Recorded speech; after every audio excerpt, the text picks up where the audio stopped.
The Choice. Written by Samantha King. Read by Emma Powell.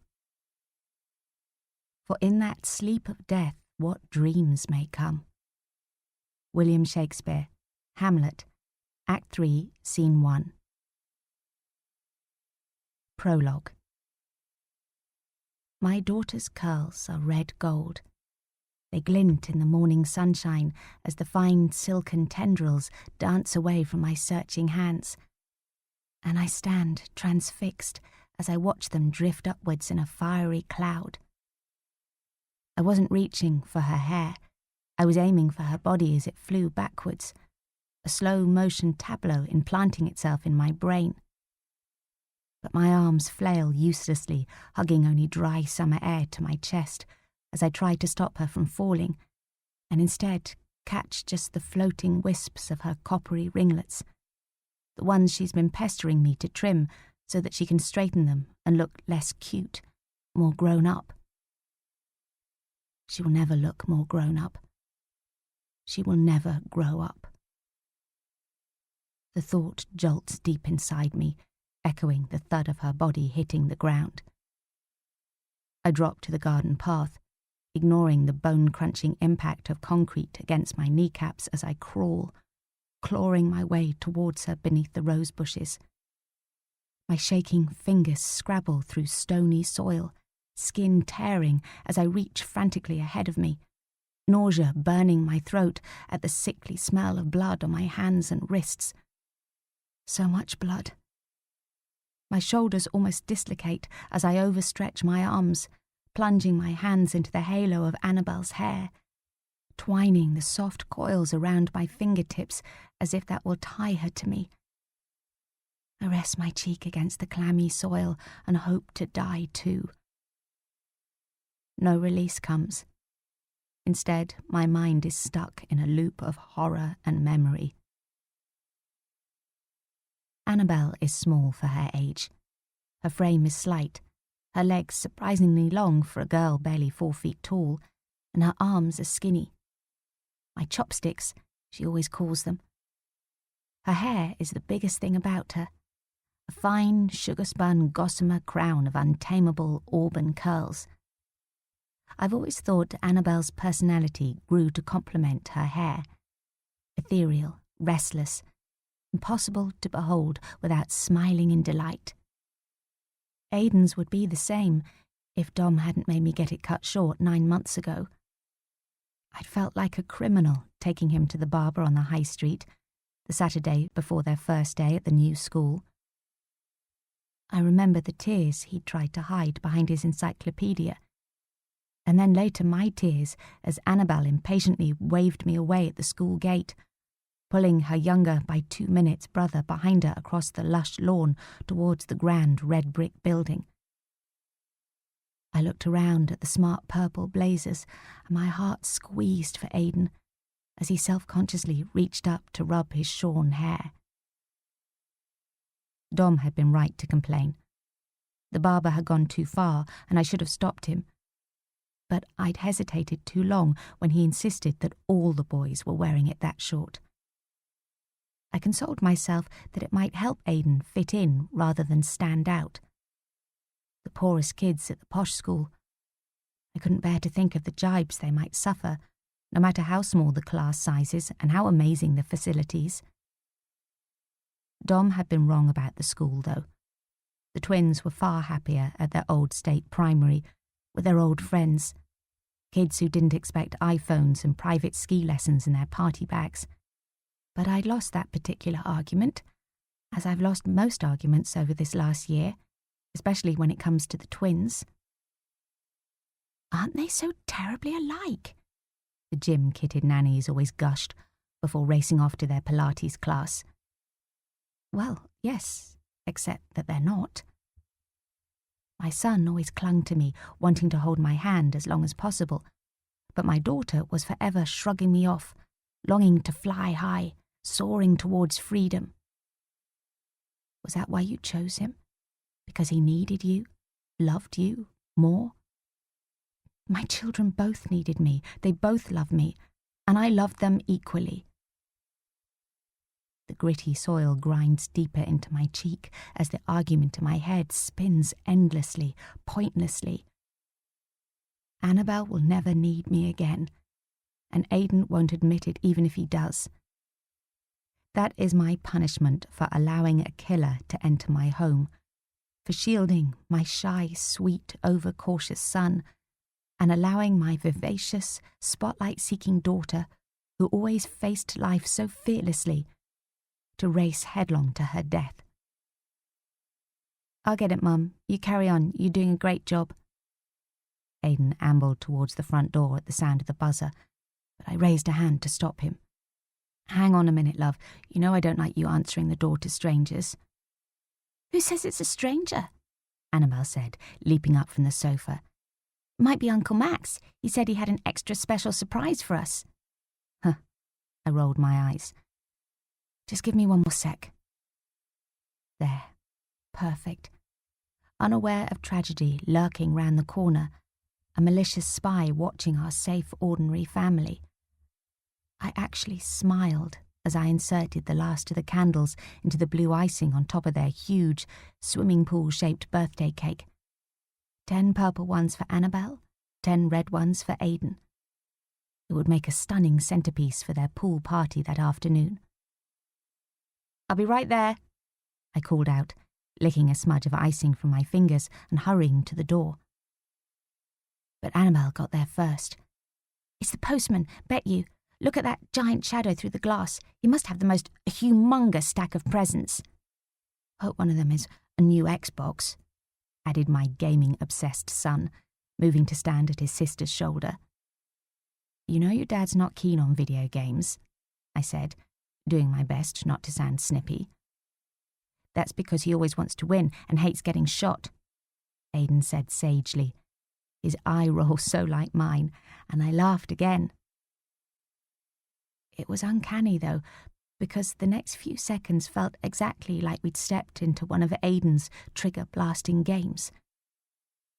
I watched my daughter, 2 steps ahead of me, pull open the front door and look up at the giant shadow, wearing army fatigues and a balaclava but bearing no gifts, blotting out the perfect summer morning, looming larger still as he grabbed hold of both children and dragged them down the side of the house into the back garden, gloved hand pointing a gun at each of their almost identical birthday shiny faces, and then at my stricken one as I caught up with them. "Choose one, bitch." Now there is darkness. Part 1. 1. 3 months later. My son's hair needs cutting. It hangs over his eye, and he peeps through it like a nervous actor scanning the audience through a chink in the curtains before daring to make an appearance on stage. It's only me he's hiding from, though.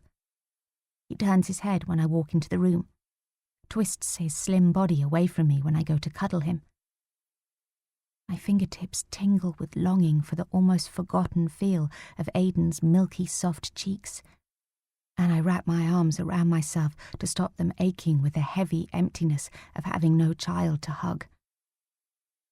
For 36 weeks I carried the twins inside me, our heartbeats a triple echo of each other's, first from the inside and then against my chest as I nurtured their tiny bodies, physically and emotionally, skin against skin.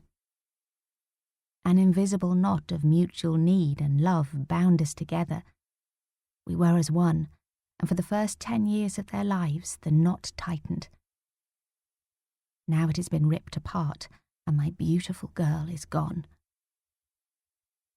Missing her somehow keeps Annabelle's presence alive, and I cling desperately to that.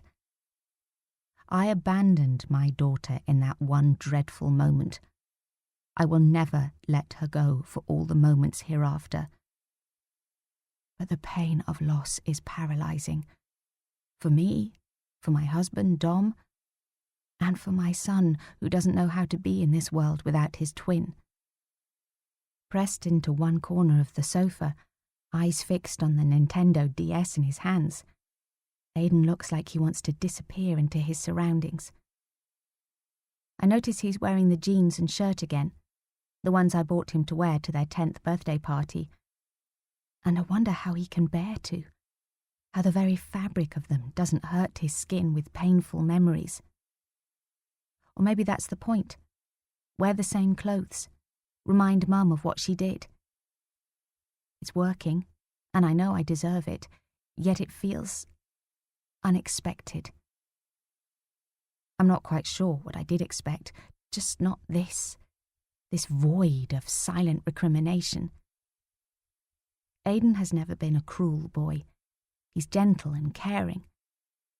I remember holding him for hours when our pet cat Disco was run over, stroking his hair, his 3-year-old body shuddering beneath my hands, while Annabelle patted his hand curiously, looking uncertainly at me with questions she didn't know how to ask.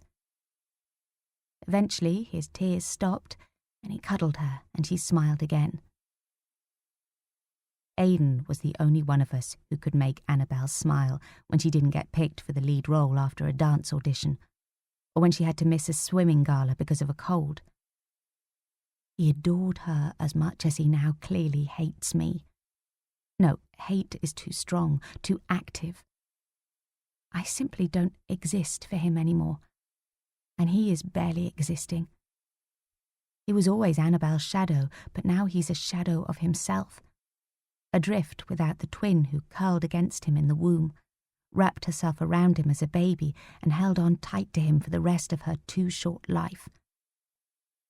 My precious, extraordinary twins. They were always inseparable, and I see Annabelle's face every time I look at Aidan's. I would speak to him, I long to, but the words won't come, and I know he won't answer anyway. Aidan, I'm so sorry, my love. The apology, so inadequate, fills my mind and vibrates through every nerve ending. Seems like the only thing I ever say these days, and I only say it in my head. The words never actually pass my lips. I don't need a doctor to tell me that post-traumatic shock has stolen my voice. Selective mutism.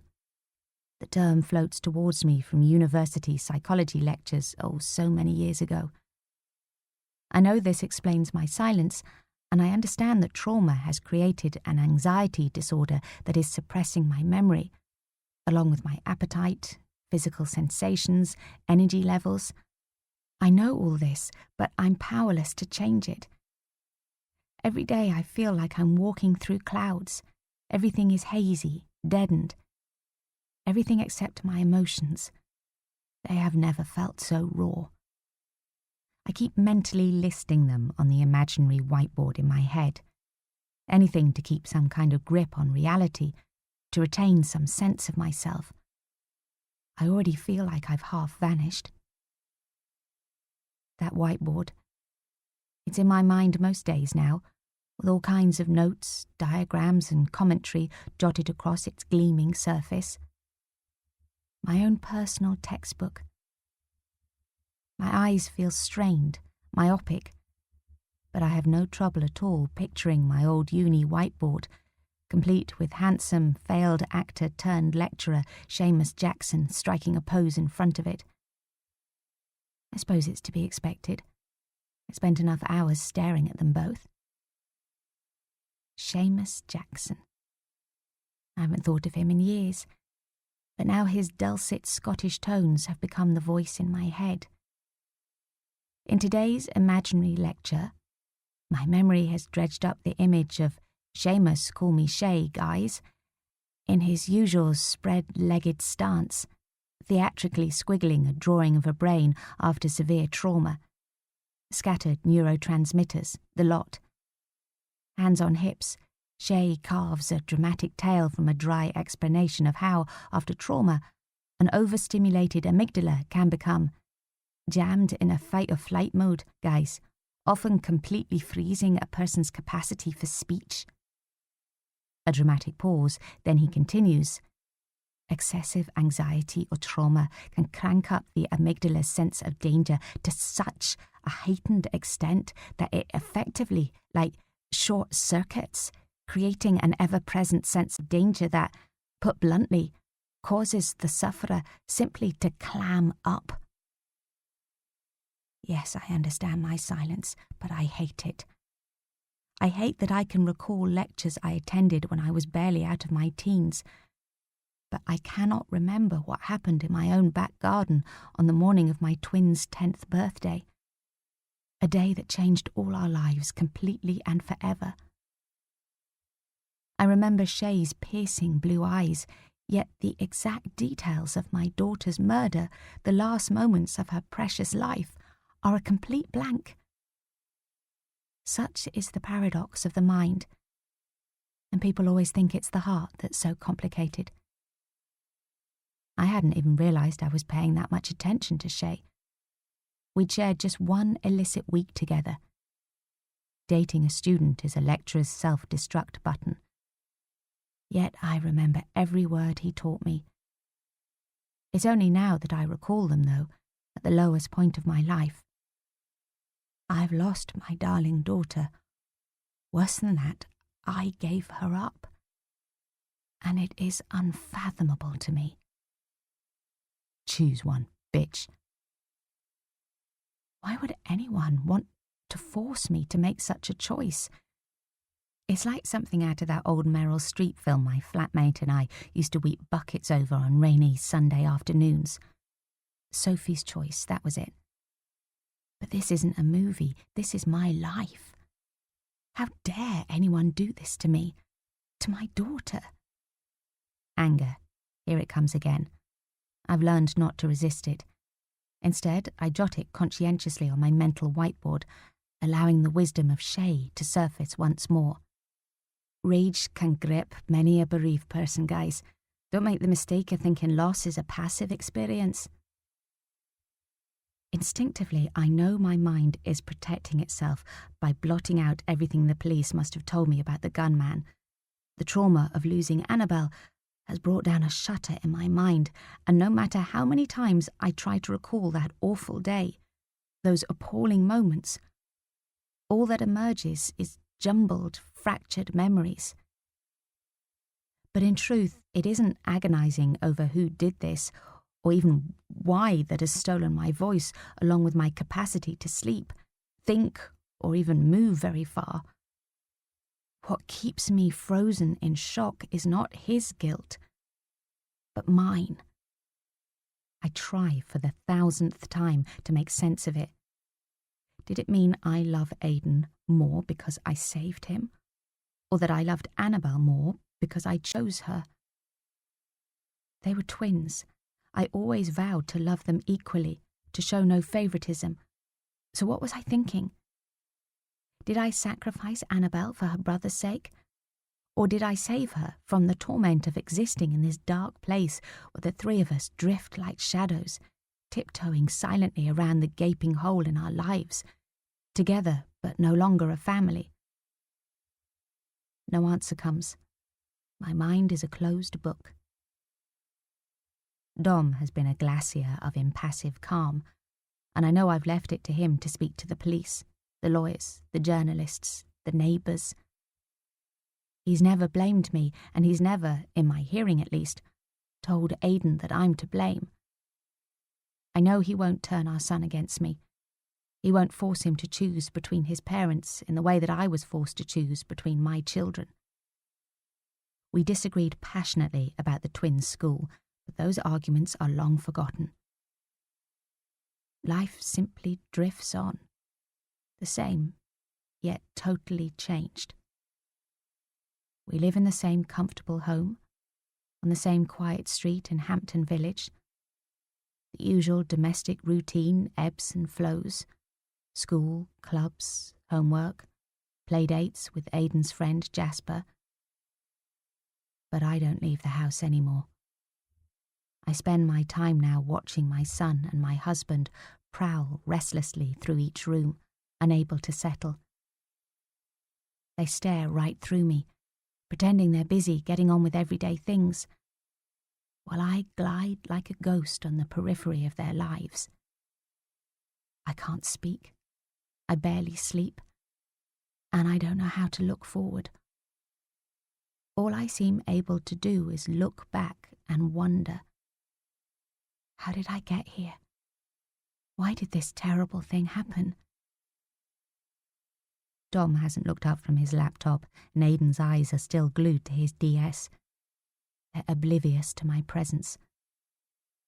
So I look at Dom, really look at him, at the man I have loved so much, but who can no longer bring himself to look at me.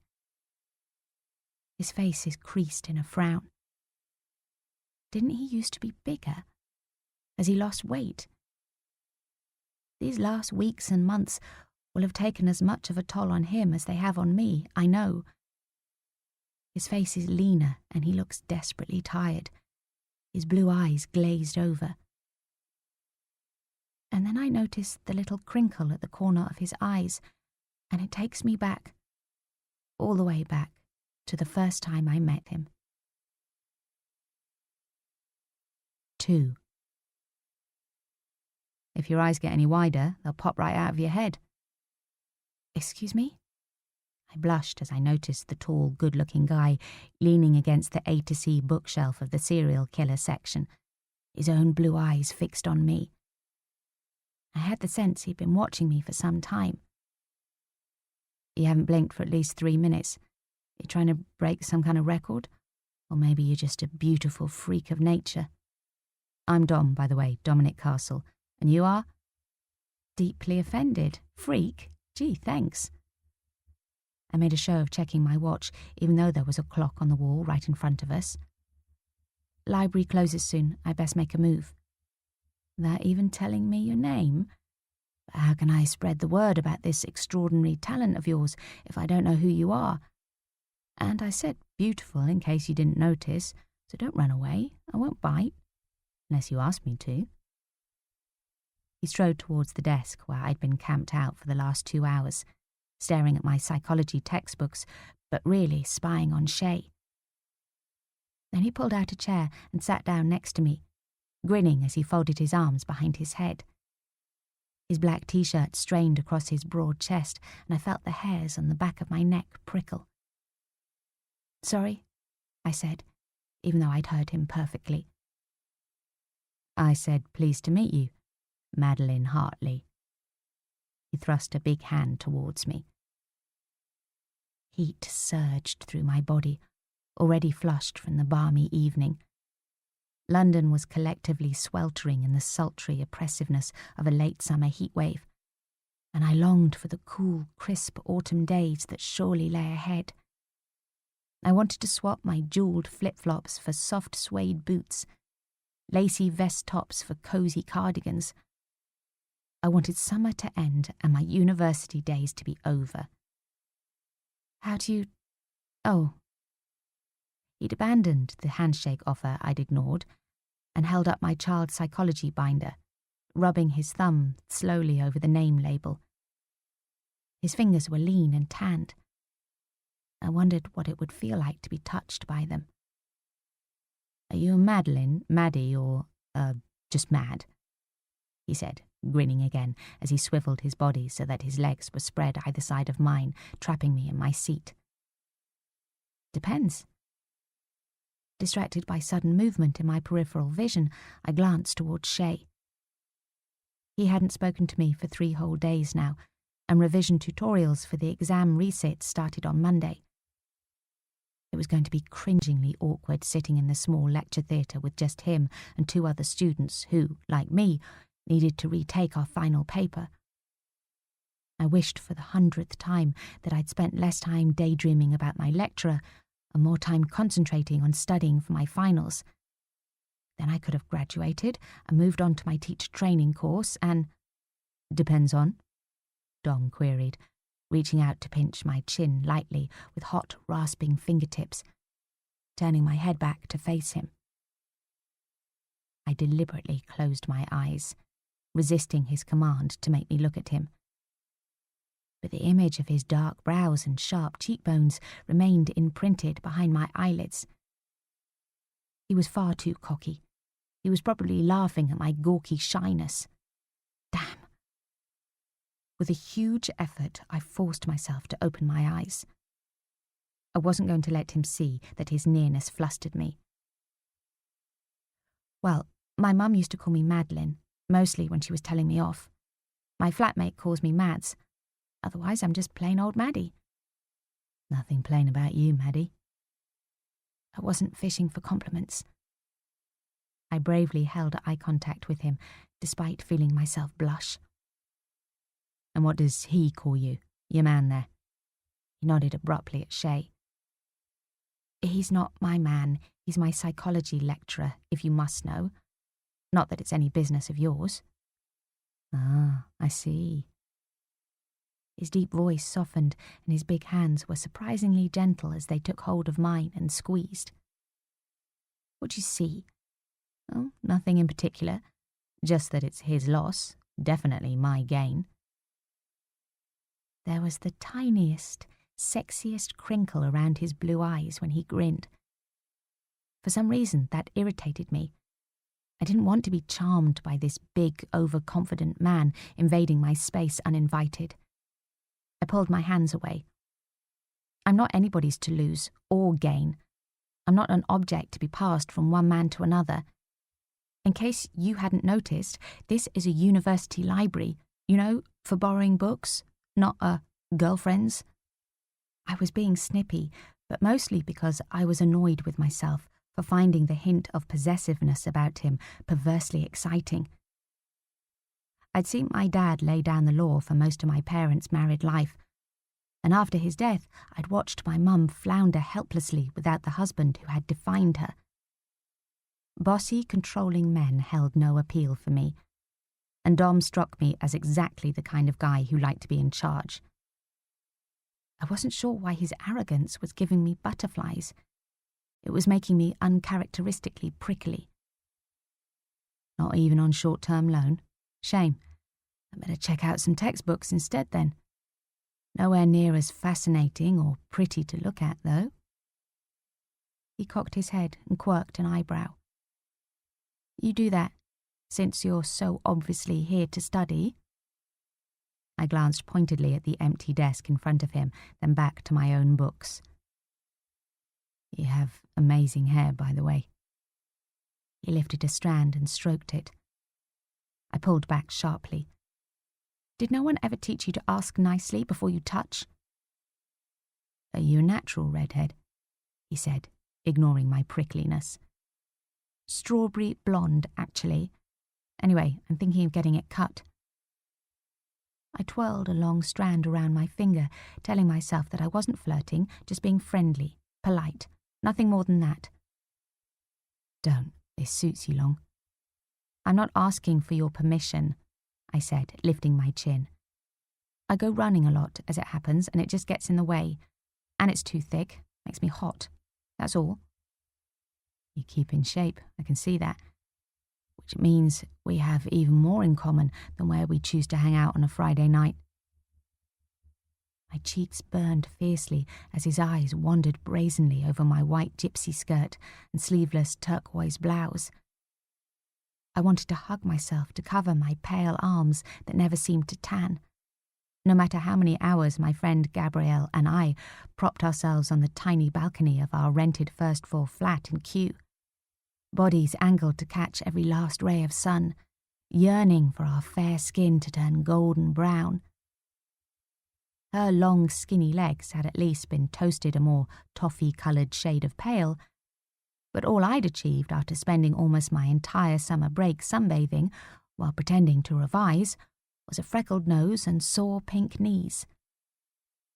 At least running kept me reasonably trim, I thought, pulling self-consciously at the hem of my skirt as I saw Dom check out my legs. Don't you have something useful you need to be doing? Maybe a few sit-ups, checking your abs in the mirror? I huffed and rolled my eyes. Well, there is this thesis on the economic aftermath of globalization I need to finish. I guess I could be getting on with that. He sat back, relishing my reaction. Oh. Let me guess, you thought I was a trainee PE teacher, right? No, I just thought... I wasn't expecting... I trawled my brain for excuses, but my mind emptied. Currently working on my MBA to top up my first in business studies. First rule of dating Dominic Castle: expect the unexpected. I couldn't believe he'd just said that. I should have laughed in his face. But I didn't. I was young. I was impressionable. I swallowed every word. Who said anything about dating? I was so flustered that it was impossible to hide it. This is our first date, right? I'm pretty good at reading people, especially curvy strawberry blondes with huge blue eyes and cute freckled noses. I don't generally misread the signs. Curvy? I glared at him. And I'm not giving you any signs. Oh, but you are, Maddie. Your body is sending out all kinds of exciting signals. Your brain just hasn't caught up with them yet. But it will. He leaned towards me, and my mind spiraled off into a fantasy of him scooping me up off my chair in those strong arms of his, throwing me over his shoulder and carrying me off into the sunset. Shay walked past us on his way out. I didn't even look up. 3. After that first meeting in the library, Dom and I spent almost every waking hour, and most of our sleeping ones too, together in the very tiny attic room of the elegant 4-story Georgian house on Richmond Hill where he lodged, having charmed the landlord into giving a discount on his usual rent. We happily squandered time lying on his narrow single bed, talking late into the nights, his textbooks piled neatly on one bedside table, candles and wine on the other. He was the first person I'd ever met who, like me, had lost both his parents. I didn't generally talk much about it, but it was easy to open up to Dom. He knew exactly what I meant when I described my life as walking a tightrope without the safety net of parents to catch me if I fell. He was the first man who'd really listened to me, and the feeling was intoxicating. Even though Dom was only a year older than me, he seemed a lot more grown up, and that was as seductive as his powerful body and the intense blue eyes that never left my face as I talked. About how I'd started running when my flatmate challenged me to take part in a half marathon. About how studying child psychology had made me want to become a teacher. About how my parents, being so aloof and career-obsessed, had made me long to have a happier family of my own one day. I'd expected him to run a half marathon of his own in the opposite direction from me when he heard that. To begin with, I'd had him down as a serial flirt who would break out in hives at any mention of the word commitment. The wistful way he too spoke about wanting a family surprised me, until he opened up about his own upbringing. My only real regret is that my mum and dad never got to see me graduate. Cancer has the worst sense of timing. They died before they got to see me make something of myself. Not many kids off our old estate go to uni. A lot don't even finish school. My brother certainly didn't. I'm sure your parents were incredibly proud of you all the same. Not about pride. It's about vindication. Sorry? His choice of words surprised me. It was a cocktail of passion and fury. I always told them I'd do it, but they had Max down as the clever one. He is too, I don't deny that. First-class brain. Academic stuff came easy to him. He just never bothered. Spent most of his time at school telling teachers they were idiots, and walked out at 15 and lied about his age to get a job labouring on London Underground. Sounds like he wasted his potential. What a shame. You think? Actually, it made Mum and Dad's day. A son with a real job, bringing home an actual paycheck, not dossing around as a student. No one gets a first dossing around, I said, indignant on his behalf. I always wanted a brother or a sister. Maybe I had a lucky escape after all. No sibling rivalry to contend with. They really should give parents a textbook in the maternity ward with treating your children equally as Chapter 1. I rolled my eyes. Can't always blame the parents. Max was determined to rule the roost from the day I was born. Probably wasn't his fault either, to be fair.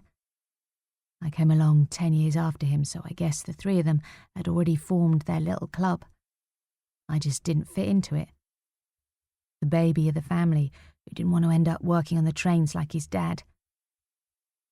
My brother isn't a bad man, just lacking in self-awareness, shall we say. He's rubbed plenty of people up the wrong way, not just me. I've tried to stick up for him. Got the battle scars to prove it. Scars? I said faintly, hoping he never invited me to visit his old estate. So when do I get to meet this intriguingly complex big brother of yours? I stuck my fingers between the buttons of Dom's shirt, enjoying the soft tickle of his chest hair. We don't see much of each other these days, he said, suddenly sitting upright and hunching over. Why not? He still lives round here, doesn't he? Yep, took over our parents' council house tenancy after they died.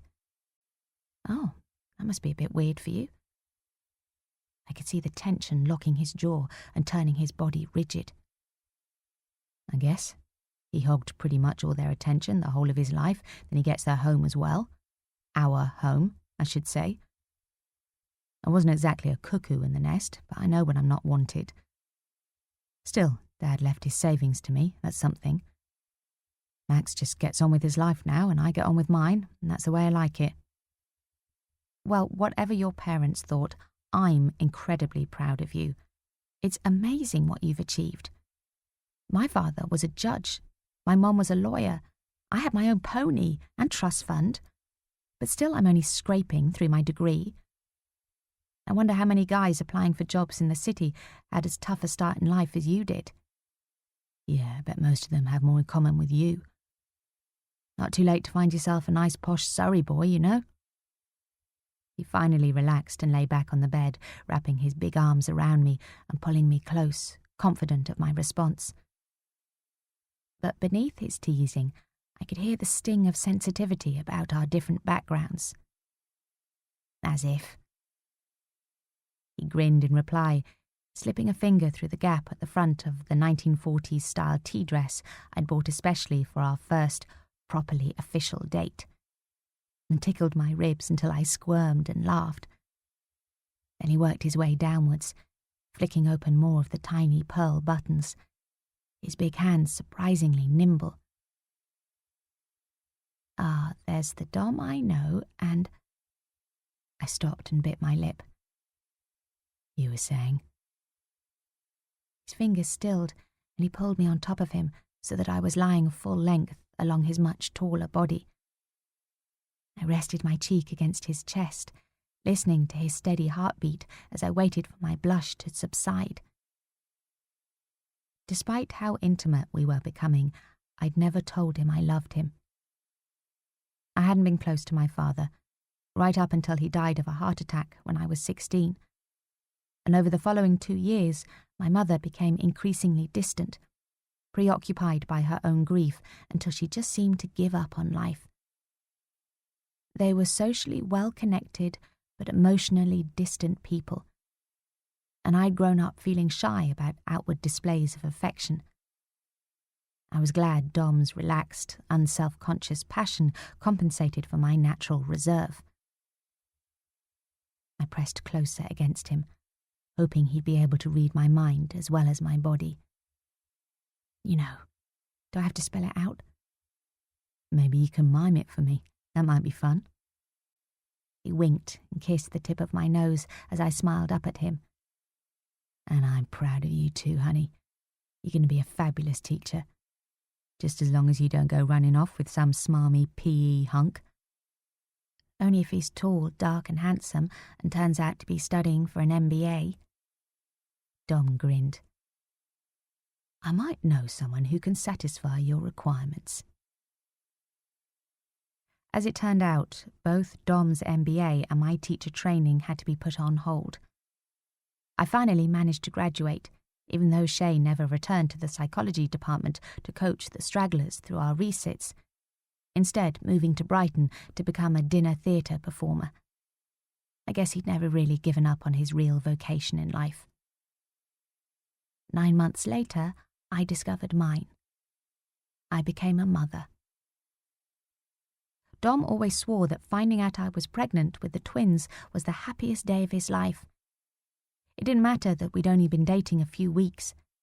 He'd fallen in love that very first night in the library, he said, and all he wanted to do was take care of me and make our shared dreams of a happy family home come true.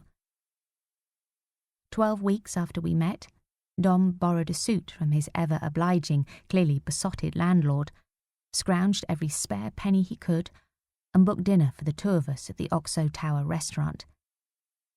With the exquisite, almost surreally beautiful London skyline as a backdrop, he proposed to me with his mother's old engagement ring. "This is the life I want to give you and our babies," he said, his arms spread wide, encompassing our plush surroundings. And I looked around at the white-clothed tables, chrome champagne buckets and well-dressed diners before gazing wistfully out at St. Paul's Cathedral, lit up so majestically against the indigo night sky. It was a different world to Dom's little bedsit. "It's beautiful, but very expensive," I cautioned. "Who cares? It's only money." "Easy to say when you've got plenty, which we haven't," I pointed out. "It doesn't matter if I have to work 24 hours a day, 7 days a week. I'm going to give you the best of everything, babe. No more shared flats and pokey attics for us.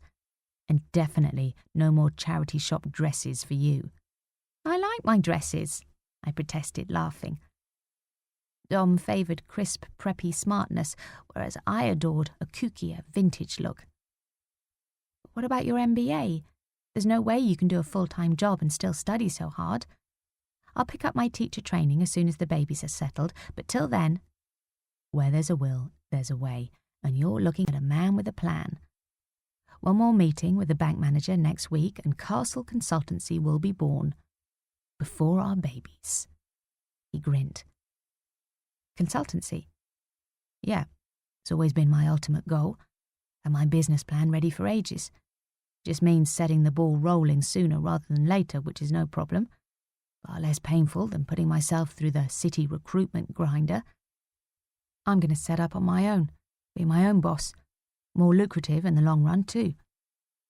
"You make it sound so easy." "It is.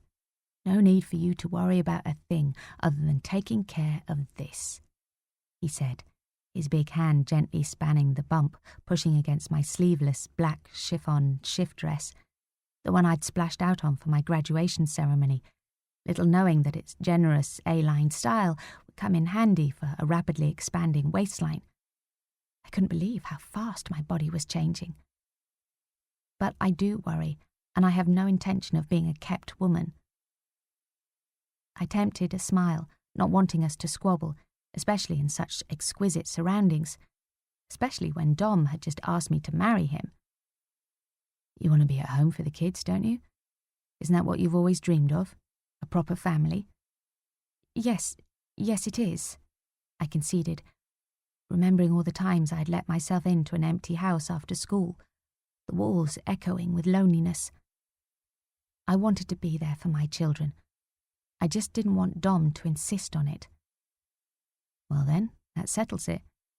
So what's your answer? Will you be my wife, Maddie?" He sat back in his chair, beckoning the waiter for more champagne, never doubting my response.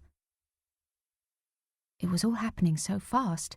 I was still reeling in shock from the pregnancy test Gabrielle had brought me for the 3rd time I'd thrown up from my breakfast. Locked inside a toilet cubicle upstairs in Kingston's Bental Centre, I'd thrown up once more for good measure. Gabrielle had come to meet me afterwards, her willowy height and cropped black hair cutting a distinctive figure as she swung jauntily through the crowds of shoppers, arms full of shopping bags overflowing with baby clothes, nappies and cuddly toys. She'd never been in any doubt that the test would be positive. As I'd wept on her shoulder, hormones and mixed emotions ran riot through me. I was desperately sad that Gabrielle was about to return to Paris, having completed the placement year of her languages degree, and I was a bag of nerves at the prospect of telling Dom I'd fallen pregnant. His reaction and his proposal had astonished, thrilled, and ever so slightly terrified me. Yes, I will. I had butterflies at the thought of the babies growing inside of me. They were all I cared about now, all I wanted. Dom was all I wanted. But the teaching is just on hold, mind. As soon as the babies are old enough, I'll go back to it. One step at a time. Let's see, eh?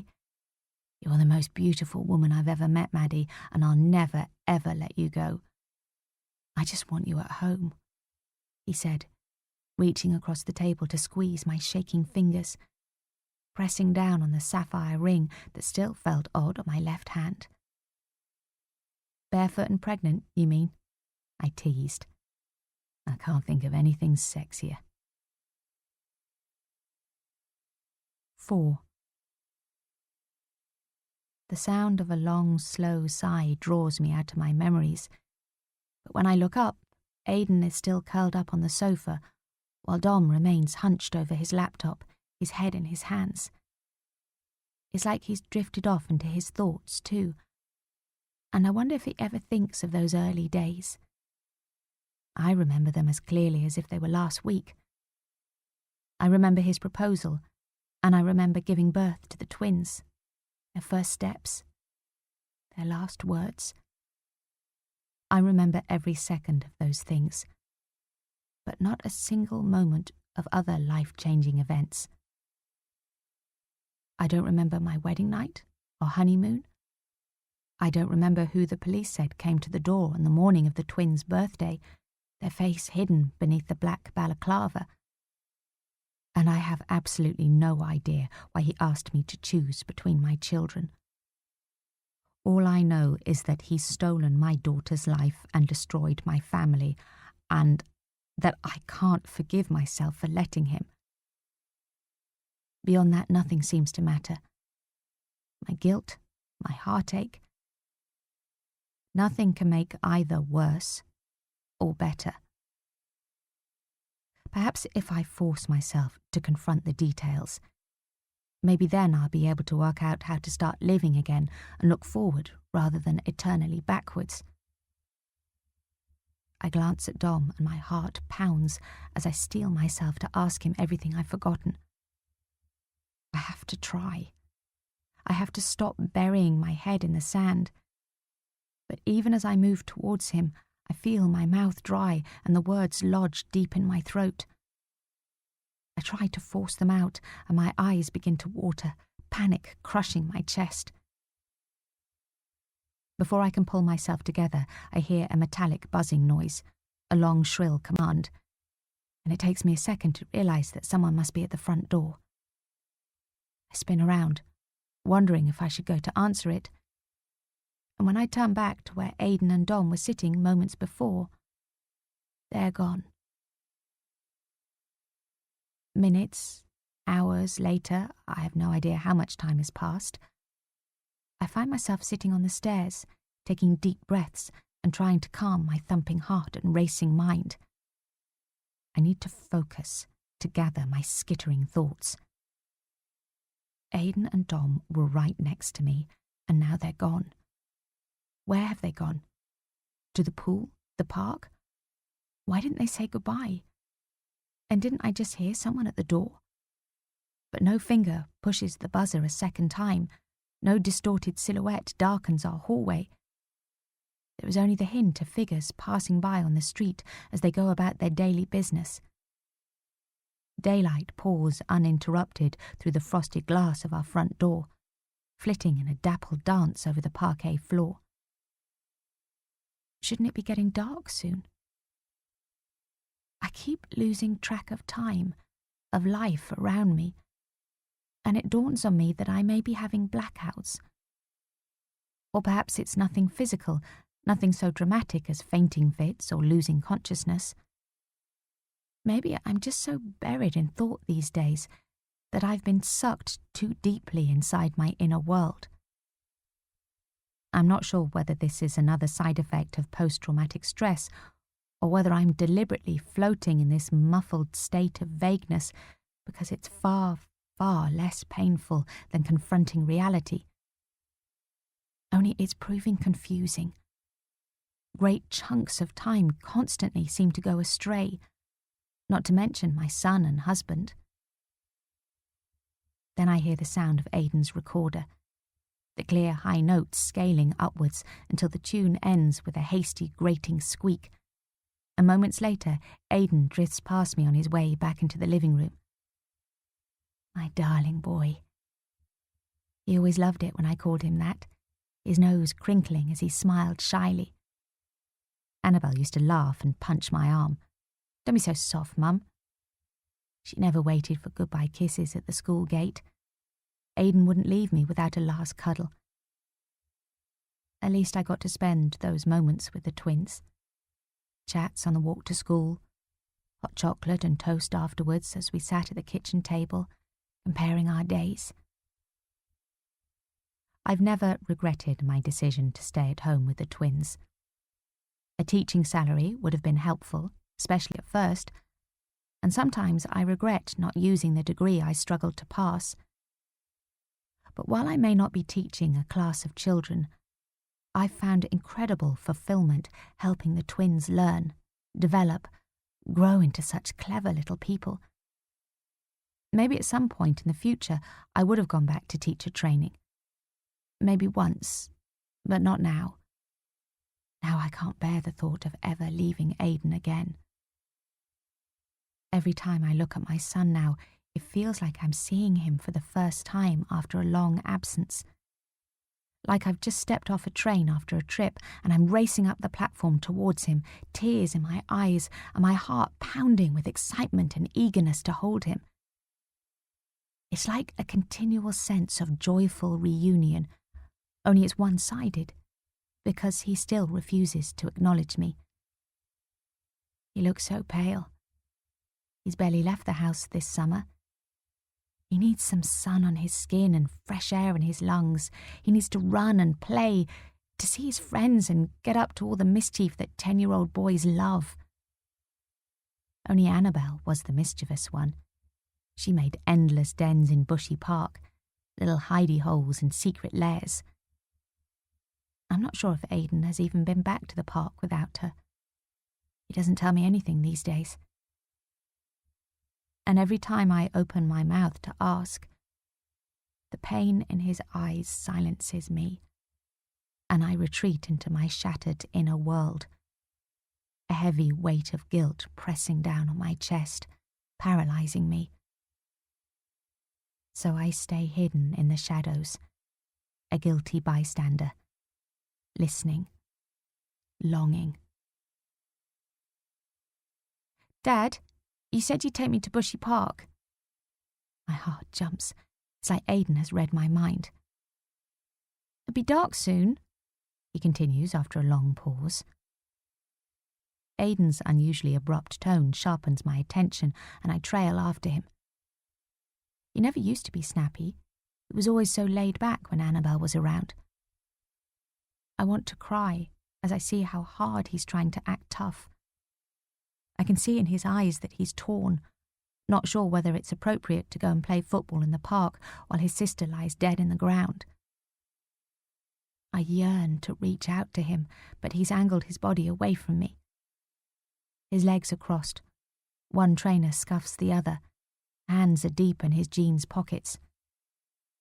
I try to speak, but still no words will come. And Aidan keeps his sad eyes focused on Dom, avoiding me. I try not to let Aidan see that it hurts when he ignores me, that he doesn't even bother to suggest that I take him out to play.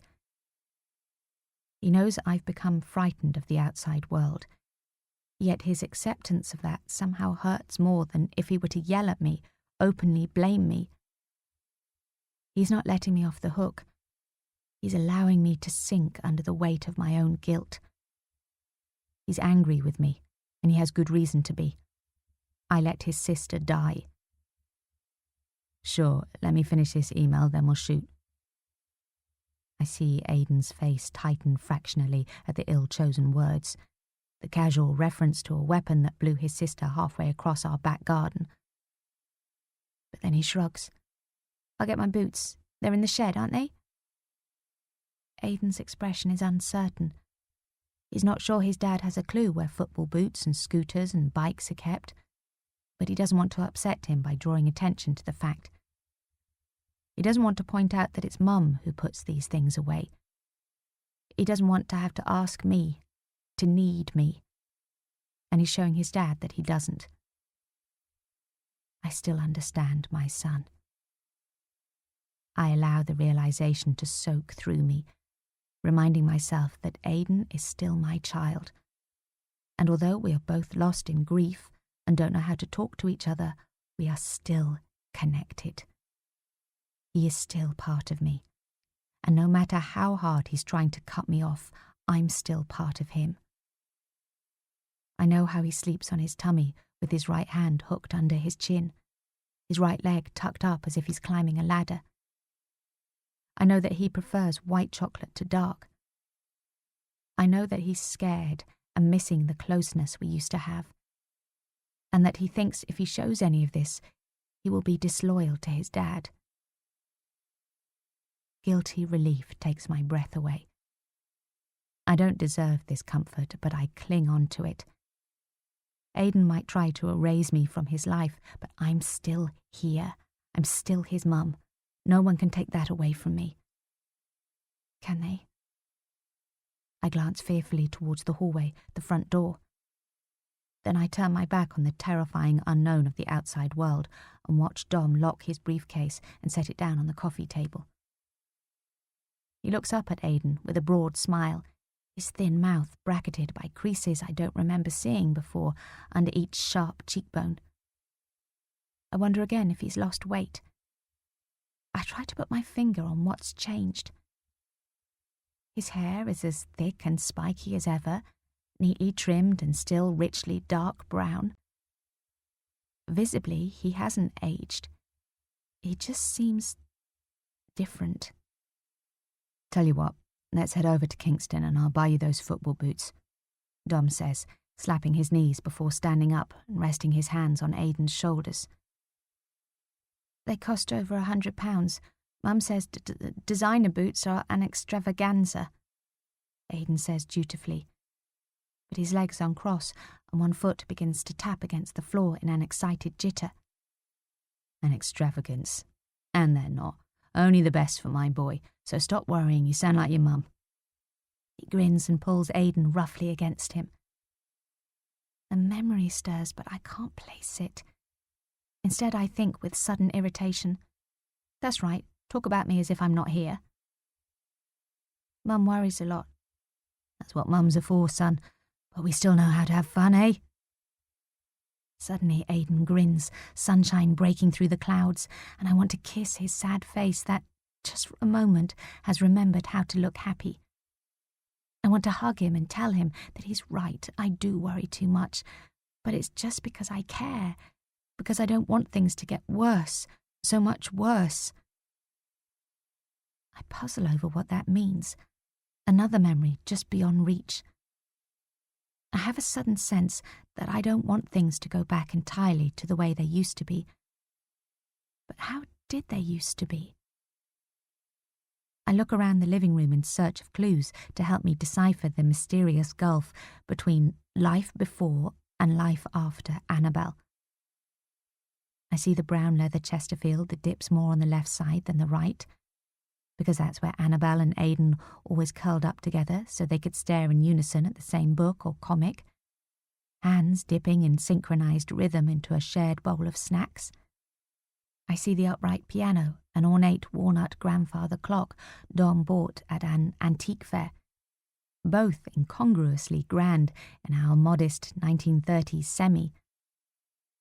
I grew up in a sprawling, detached Edwardian house full of austere antique furniture and would have preferred a homelier, more cottagey look.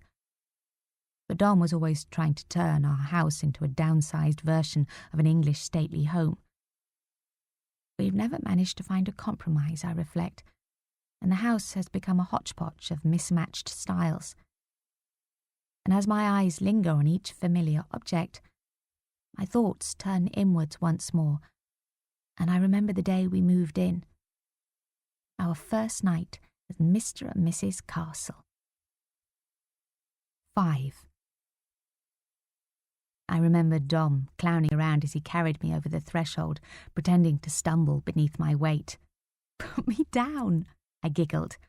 "All right, if you insist. You're getting chubby, Mrs. Castle." His grin was infectious. I never tired of seeing it. "Idiot, I'm pregnant, not fat." All the same, I glanced down at the smock top, straining over my belly. I'd long since had to give up going for a run in the evenings, and my natural curves were growing more generous than usual. At 5'7", I wasn't exactly short. Lately, though, I'd begun to feel almost as wide as I was tall. "And you ate how many slices of wedding cake this morning?" Dom set me down on the kitchen floor like a sack of potatoes. "Not as many as your brother, that's for sure." "Huh, you noticed. He also drank most of the float I put behind the bar. Good job we went for a pub reception, not the Petersham Hotel. It's always been the same with Max. My moment in the spotlight, he's got to jump in and steal it with a rambling speech full of ludicrously long jokes without a punchline in sight. My wedding cake, he'll scoff the lion's share. He seemed sweet to me. A bit random, then being a best man is probably terrifying. I didn't think his speech was that bad, actually. I heard a few laughs." "They were laughing at him, not with him," Dom pointed out. "Surely not. I'll have to have a few words. It's not easy standing up in front of a bar full of people. He probably got stage fright." "Don't be fooled. Max isn't frightened of anything. And he wouldn't have noticed anyway. He's oblivious to other people's feelings, too wrapped up in himself." "Really? And I was just thinking how uncannily alike you and your brother are." "Max and I are nothing like each other," he said, moving away from me to lean against the worktop. Long legs crossed in front of him, arms folded rigidly across his chest. "Well, you both looked very handsome next to each other," I said quickly, realizing I'd touched a nerve. The registrar definitely noticed. "So that's why you were glaring at her. I did wonder. Thought you were getting cold feet for a second." A grin broke out across his handsome face. I sighed in relief. It was less than 12 hours since our small, simple wedding ceremony at Richmond Register Office. I didn't want to provoke our first row before the ink was even dry on our marriage certificate. Think I'd struggle to be a runaway bride at this size. I can't quite see myself doing a Julia Roberts and leaping onto a horse. Sadly, my pony riding days are well and truly over. For now, at least," I said, fondly remembering the hours I'd spent riding as a child. I'd hacked through Richmond Park a couple of times during uni holidays too, and I wondered if children's riding lessons were ridiculously expensive. Those kinds of luxuries couldn't be a priority now. My jaw had dropped at the price of a double buggy, and needing 2 of everything really bumped up costs. It was a good job I still had some money left in my trust fund. A huge chunk of what I'd inherited from my parents had gone on university tuition fees and student accommodation. Education mattered a lot to me, though. I valued the choices it gave me, and I wanted to pass that on to the twins when they were older. I checked out the local schools before we settled on the house, and I was really happy with the local state primary down the road. "You were a stunning bride, and I'm the luckiest man in London, England, the world," he laughed, pulling me into a slow dance around the kitchen. "Me too. Woman, I mean," I half whispered, half laughed, tucking in close, allowing myself to be swept along. "And you're right, the house is perfect. The garden too," I said, peering out of the kitchen window as he finally released me. "Hampton's lovely, really pretty and quiet, and I'm going to check out that teacher training college in Strawberry Hill next week." You might change your mind once the babies are born, once I've signed my first client. There's no rush for you to work, just put your feet up, enjoy being a lady of leisure for a while." He pulled out a chair at the kitchen table and, with a dramatic flourish of one arm, invited me to sit. "Are you kidding? I'm not sure looking after 2 babies is going to be a walk in the park. You did listen some of the time in those antenatal classes, didn't you?" I teased, trying to get comfortable on the wooden chair. My back was aching after all the standing around, chatting and celebrating with my friends. Max had actually been the only guest Dom had invited. Of course I did. Dom mimed a massive yawn and laughed. Can't believe there are only 5 months to go. I hate to break it to you, but I think it's nearer 4, I said, although the midwife had seemed puzzled by the dates of my cycle when I'd had my booking-in appointment. I was never very good at keeping track of those sorts of things. The bump felt enormous already, though, and was pressing down heavier with each passing day. We'd better make the most of being newlyweds then, eh? Let's go and check out upstairs, he murmured, bending over to nuzzle against the nape of my neck, cupping his hands suggestively around my hips.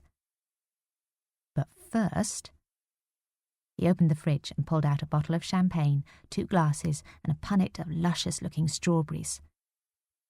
Here's one I prepared earlier, he said with a slow smile, deftly popping the cork and pouring the sparkling wine without spilling a drop.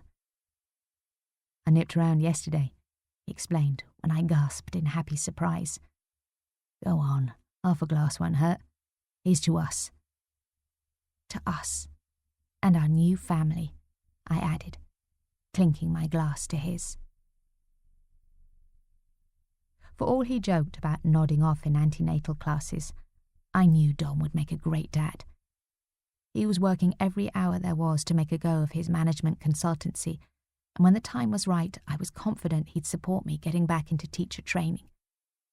Everything was perfect, and we were going to be the perfect family. Perfect, but small. The birth was difficult, and there were complications, the doctor said, offering me a tight smile. There would be no more babies. Your twins are perfect, though, Mrs. Castle. Congratulations. Look, Mads, this one's eyes are open. Dom's deep voice squeaked boyishly. He actually held the twins before I did. They were so tiny, so fragile, that I could hardly bear to leave them.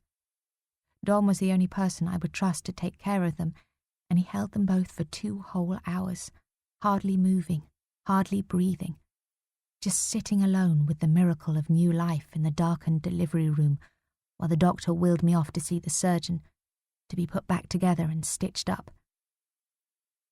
That's your daughter, Mr. Castle. Gorgeous, isn't she? The pretty young midwife smiled as she watched Dom proudly, wonderingly, stroke his brand-new baby girl's velvety forehead. Happy birthday, darling Annabel, he said, touching the tip of his nose to her tiny one. Her sleepy blue eyes opened a fraction, capturing all our hearts before she closed them again. I tried to lift my head to peer at my son, my second-born, feeling anxious about him being forgotten, overlooked in favour of his bewitchingly beautiful sister who came out first, cried first, died first, and drew all eyes to her from the very first breath. I vowed there and then that there would be no favouritism between them. They were twins, but each was unique. I wouldn't expect them to be carbon copies of each other. I would encourage their differences, and I'd love them equally. Tearfully, I made this promise to them both as I was trundled out of the room like a piece of meat on a butcher's trolley, straining for one last glimpse of my little family, so new but already so precious. I would have no more children, so, brimming over with a need to nurture, I took up gardening. I planted the roses that autumn, and as the years passed, I filled the garden with flowers, wind chimes and cute wildlife statues to amuse the twins and create a peaceful sanctuary. I called it my Tranquility Garden, and Annabel and Aidan brought me a chubby bronze Buddha one year for Mother's Day. It was one of my greatest treasures, a gift of peace from my children. But the roses struggled, only blooming properly for the first time this year. Just in time to hide Annabel beneath their flouncy skirts. I look out of the French windows now, watching the breeze catch the delicate white petals, making them shimmy in a silent dance.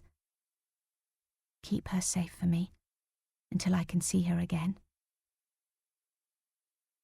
Something shifts in the back of my mind, nudging at my awareness. Another memory, just out of reach. I stretch to grasp it, but it slips away from me. I look up and realise I'm alone again in the living room. What time is it? I glance at the grandfather clock and notice it isn't ticking, the hands frozen and the pendulums hanging like paralysed limbs. I'm surprised Dom hasn't noticed. That clock is second only to his golf clubs in his ranking of precious objects. I look toward the bay window and see that the heavy green velvet drapes are closed. Is it dark already? What time is it? I wonder again, panicking now. Dom was taking Aidan to the park, wasn't he? Or were they going shopping, heading into Kingston? Or was that yesterday? I feel dizzy. My head is muzzy and I can't think straight, can't even see clearly. Suddenly I can smell roses, and it reminds me that Annabelle must feel cold, so cold. I must ask Aidan if he's done his homework yet. But where is he? And how can I ask him anything when he won't even look at me, when every time I look at him the words die in my throat? I'm numb, mentally and physically, lost in the middle of a frozen wasteland. And with every day that passes, Dom and Aidan drift further away from me, and I feel more alone. Barely a wife, and only half a mum. End of Disc 1. Disc 2. 6. Hi there, you? Hug? I'm on the landing upstairs, waiting anxiously for Aidan to come home from school, mentally counting the steps from the bus stop at the end of our street, when I hear Lucy's voice in the kitchen. Lucy March has been my best friend since we met on the twins' first day at primary school, when Lucy's son, Jasper, was starting in the same reception class. We clicked immediately, and since then she's become like part of our family.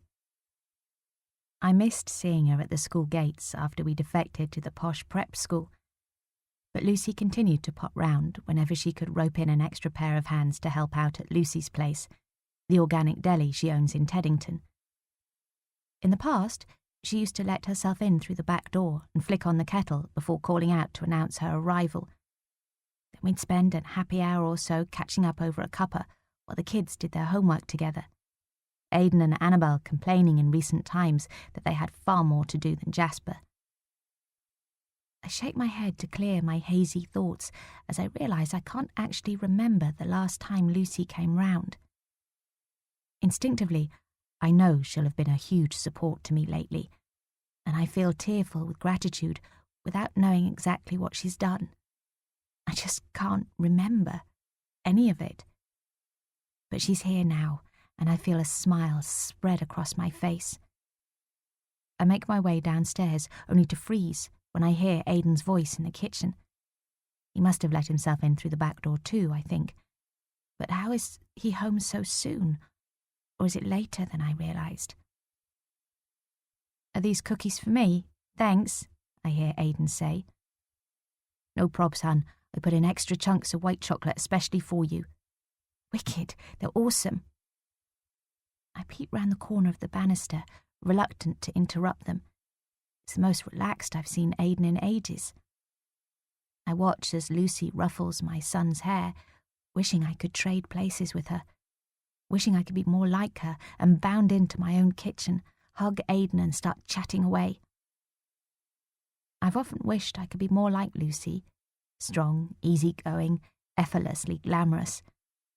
She's raised her son Jasper all by herself, abandoning her bullying first husband in Devon and fleeing to London with Jasper soon after he was born. Useless waste of space, she always calls her ex, and Lucy doesn't do waste. She crams more into her days than I've ever managed in a week, running Lucy's place and qualifying as a yoga instructor in her spare time, yet still managing to look immaculate as she turns up bang on time for the school run. She organises every fundraising cake sale, every school fair, almost single-handedly, and half the dads at the school gate are in love with her. Lucy must really have turned heads today, I think, watching her glide between the worktop and the kitchen table. Only a teenager should look that good in skinny jeans, and her long silky hair falls like a golden curtain around her slim shoulders. Guiltily, I remember that when I first saw Lucy dash across the playground with her long legs and perfect tan, I assumed she would be at best slightly vain, and at worst a stuck-up yummy mummy. But I've never heard her utter a bad word about anyone. I've probably spent more time with her over the last few years than I have with Dom. The two of us waiting endlessly outside classrooms for the kids to be released, or hunched together on low benches in the school hall, waiting for Annabelle to twirl onto the stage, while Aidan and Jasper skulked towards the back row of the orchestra with their violins. So much waiting, but Lucy's relaxed chattiness always made it fun. I realised how much I've missed our school gate chats, and I recall how she was the only one to give me a tearful hug on the twins' last day at the primary school they loved and Dom despised. His words float back to me from a year ago. We can do better for our kids. What am I working so hard for, if not to give them a step up in life? You're too complacent. Second best just isn't good enough. I remember the row, and am niggled by a sudden sense that there were others. What did we used to argue about? Was it always about the twins' education? What else could have provoked discord in our happy life? Our nice, ordinary home and our nice, ordinary street, the fulfillment of everything Dom and I had both dreamed of. I watched Lucy and Aidan sit together in companionable silence, and I think back to the first time I can remember feeling the cold edge of my husband's disapproval. It all started with my walks. After the difficult birth, I wasn't able to go running for a long time, so I lost the habit and started going out walking instead. Not only to burn off the baby fat, but also for the sheer pleasure of seeing the twins look at the world around them and know they were part of it. But where'd you go? Oh, just around, nowhere special. Such as? Well, the twins love Bushy Park. There's a sandpit there and a cafe. So you just wander around for hours every day. We do other stuff as well. Clothes don't wash themselves, you know, and funnily enough, this isn't a self-cleaning house, but it's good for the twins to have fresh air and... Look, I know we agreed you put work on hold for now. I thought you might do something a little more productive with your time than hang out in the park all day. Where do you suggest I hang out with two lively toddlers? Perhaps you could join some kind of, I don't know, club or something? Baby group, coffee mornings? Isn't that what stay-at-home mums do? Perhaps you could try to be just a little more patronising. I remember my prickle of irritation. I remember thinking that Dom had no idea what it was like being at home with the babies all day. It took every ounce of my energy to look after them. There wasn't a lot left for anything more productive. Productive? What did that even mean? What was more productive than teaching our children to eat, walk, play with other children and... Just been honest. You've changed, Maddie. You even look different. I've become a mum. What did you expect? A little adult conversation every now and then? You know, about something other than baby milestone charts and weigh-ins at the health centre? Which reminds me, I thought you were ditching those smock tops now you've stopped breastfeeding. I thought you'd been dieting, he said bluntly. We don't all get to spend our evenings playing golf or going to the gym, I said, trying to remain upbeat, but pulling self-consciously at the supposedly loose-flowing tunic top that was still clinging too tightly. I caught sight of myself in the mirror over the mantelpiece, acknowledging that my heart-shaped face was rounder these days, that my new practical-length bob needed a trim, and I couldn't remember when I'd last worn jewellery, perfume or makeup. I'd swapped my favourite dresses for leggings and hadn't worn anything on my feet other than Birkenstocks or soft Ugg boots for months. Sure.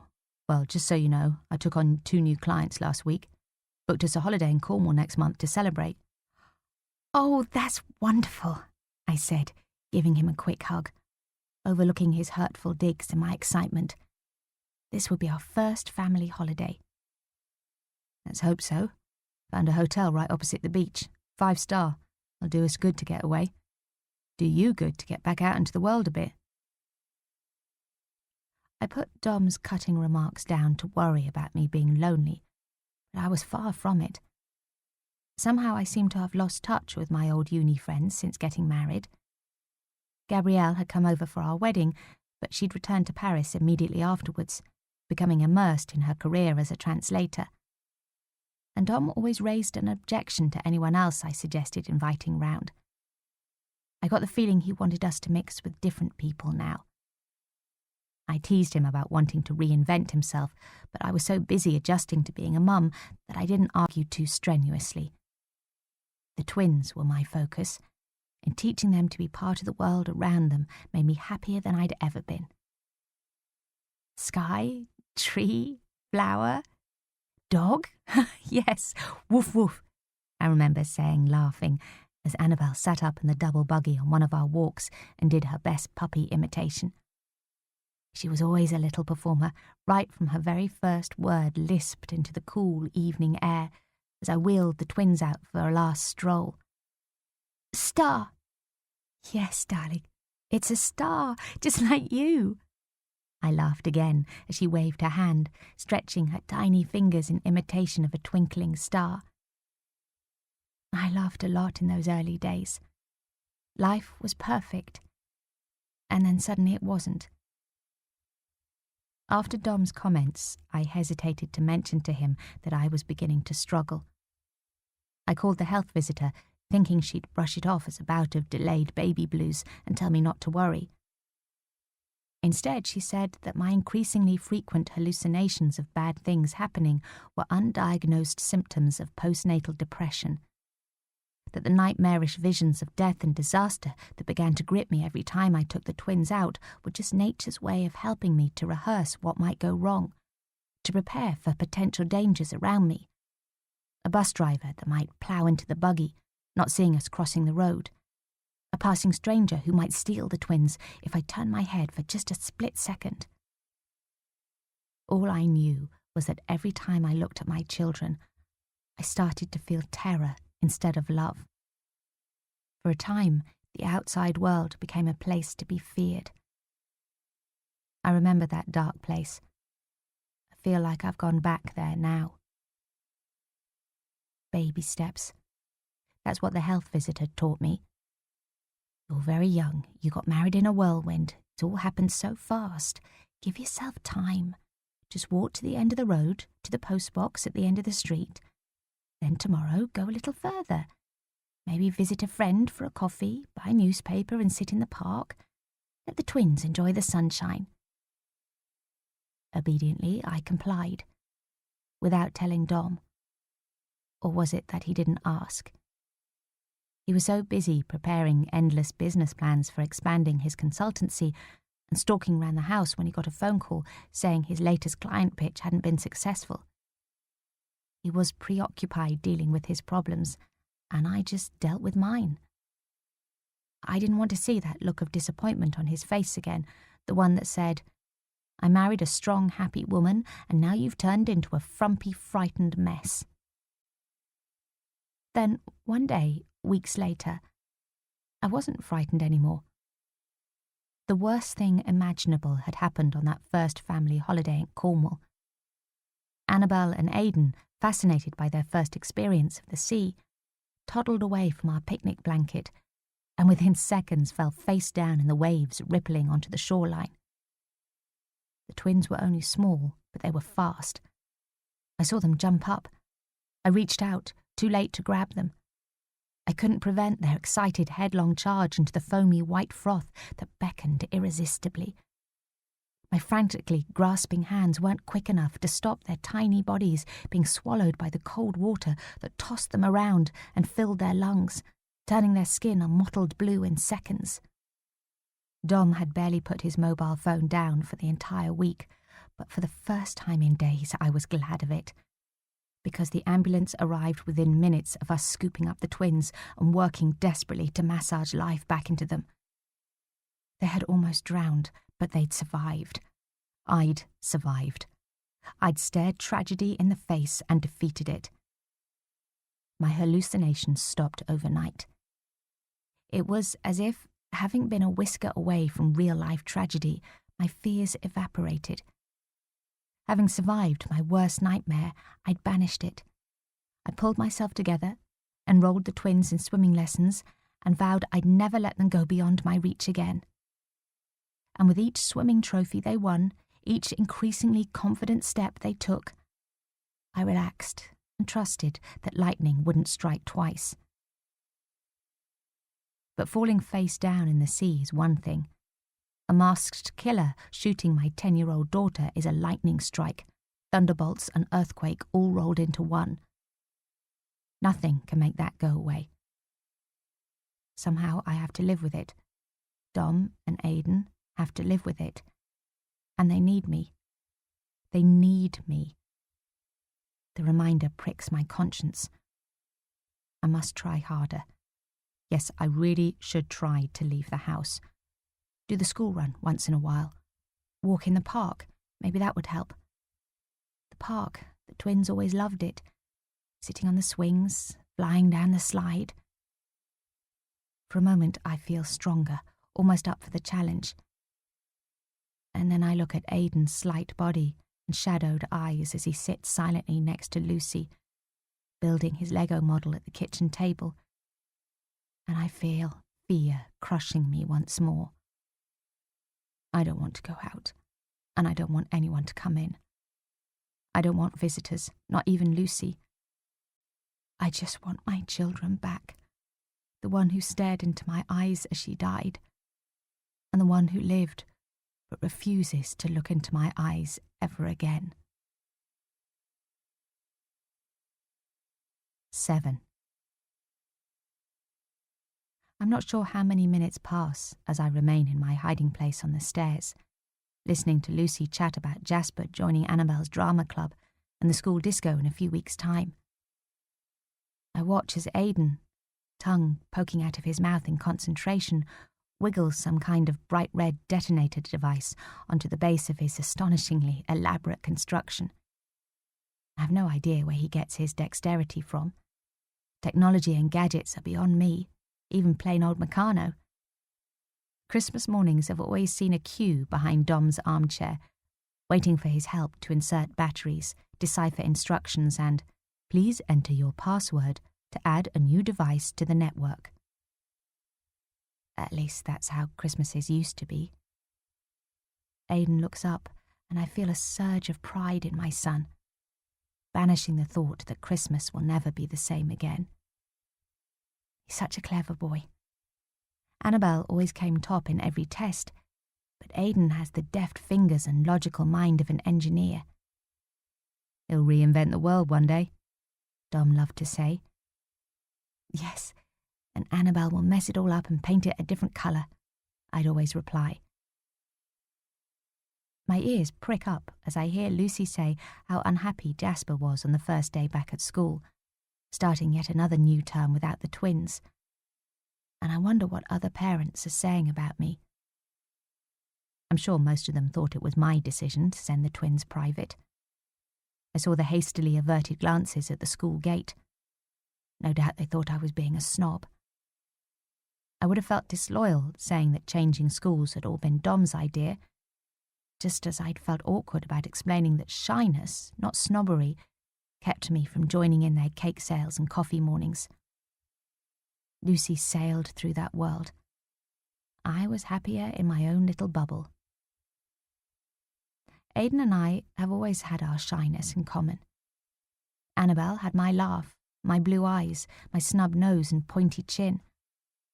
But her irrepressible confidence, incandescent prettiness, and desire to throw herself at life were all her own.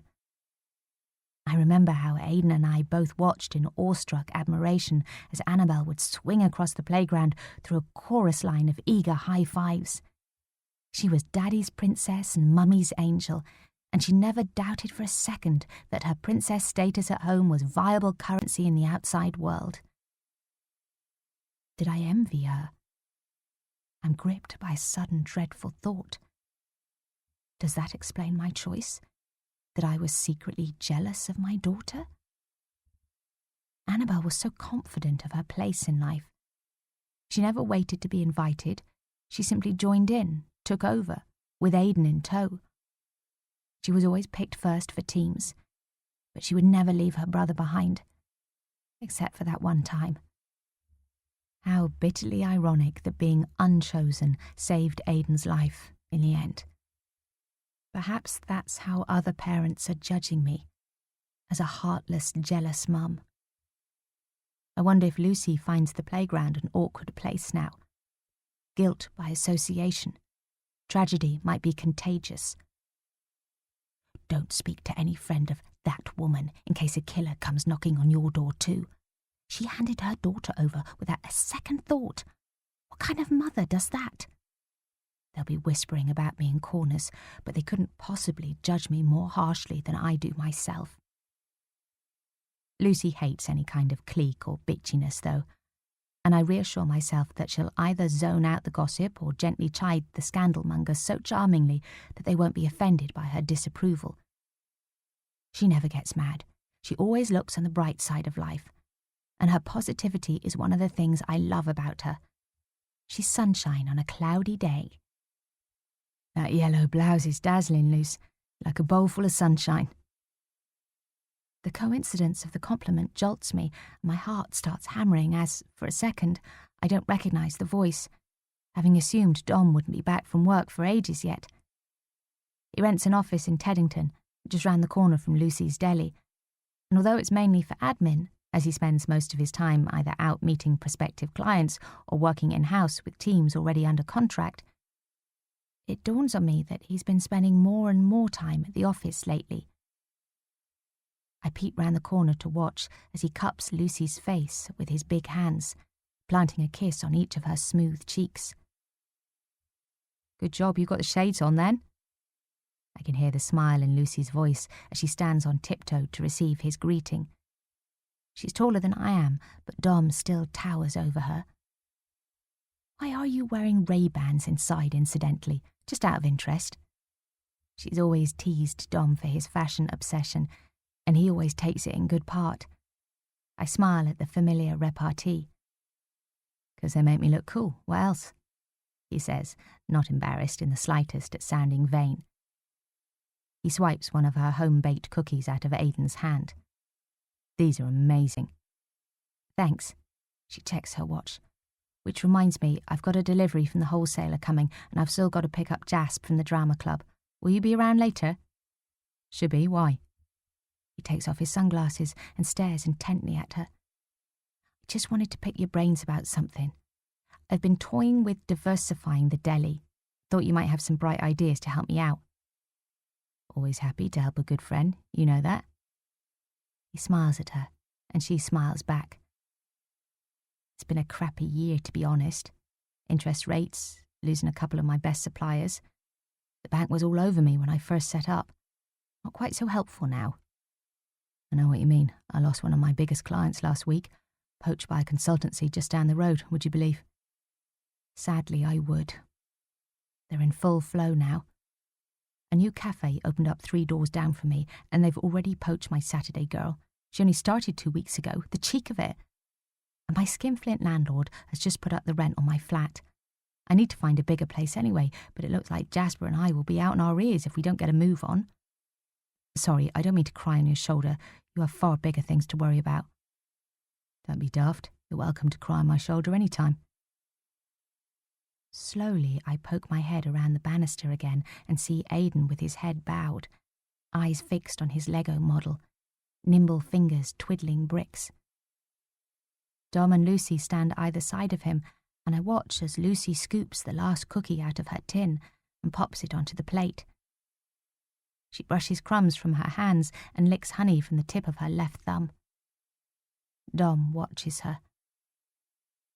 These are your mum's favourites too, Lucy says to Aidan, and I wonder if she's deliberately mentioning me. Mum doesn't like honey. I want to weep at the affirmation that I'm still in Aidan's thoughts. I know this is my cue to show myself, to stroll into the kitchen and pop the kettle on again for a fresh brew, to sit down at the table and chat with them all. But that's just it. I can't chat. I can't speak. I can't bear to look at Lucy's face and feel her sympathy, but also her confusion. Why did I do what I did? I'm scared because I can't answer her questions. And I'm on edge because I never used to feel worried about the easy friendship between Dom and Lucy. But for some reason I am now. Very worried. So I stay where I am, hidden, watching, listening in the shadows. Dom sits down next to Aidan, leaning across him to steal the last cookie from his plate. I think she's actually allergic to it. Honey, that is. Well, to cooking in general, he jokes. Oi, that's mine. Aidan glares at his dad, and I remember how he would always give Annabelle his last cookie, his last sweet, his favourite book or toy. No matter what, he'd share anything with his twin. Then again, Dom hadn't waited to be invited. He'd simply taken what he wanted. Don't be greedy, and remember who puts food on your plate in the first place, Dom says, reaching out to cuff Aidan round the ear. Aidan's shoulders hunch, and his mouth is a wobbly line. Something shifts in the depths of my memory, looming heavily behind my mind's eye, pulsing hotly before it vanishes beyond reach. What is it? What? It's all right, hun. Here, have mine, Lucy says, diffusing the tension. Mr. Grant was asking after you today, says he still misses you at chess club. She ruffles his hair. Jasper misses you in class too, though I bet you've made loads of new friends at prep. I should hope so, it's costing me enough. Dom chips in, resting a hand on Aidan's shoulder. Not really, no one's into the stuff I like. My chest hurts as I watch Aidan angrily break his amazing model apart, systematically separating all the bricks into little piles of different colours. It'll get easier. Change is always hard, Lucy says softly. Exactly, Dom echoes. I know your mum isn't a fan, but trust me, in years to come that school will look amazing on your CV. You should listen to what Lucy says, son. She runs her own business too. She knows what she's talking about. I like my old school better. So did Annabelle. Aidan mumbles, his head bowed. No one hears him but me. I watch as Dom hands Lucy the empty cookie dish, her fingers accidentally brushing. I don't see her expression because she quickly turns away to scrape crumbs into the food recycling tub. When she turns back to the table, she stands behind Aidan's chair and flicks back her hair as she glances up at Dom. We should take the kids over to Bushy Park with their kites before it gets dark. I'll pick up some snacks for a picnic, shall I? And head over there once I got Jasper. It's a date, Dom says. Oh, hello. This is a new feeling. Paranoia. I scribble it dutifully on the mental whiteboard, adding it to the growing list. My best friend and my husband of 10 years, chatting comfortably at my kitchen table with my only surviving child, kettle on, planning a picnic. They look like a family. Dom, Aidan, Lucy. A warm smile spreading across her face, Lucy rests a hand on Aidan's other shoulder and gives it a gentle squeeze. Don't you dare lay a finger on my son. 8. My head is bursting with confusion and suspicions I can barely acknowledge, even to myself.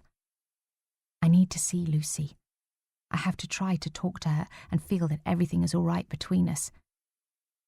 But as I make my way down the hall, the house is quiet, and when I reach the kitchen doorway, I see that the room is empty.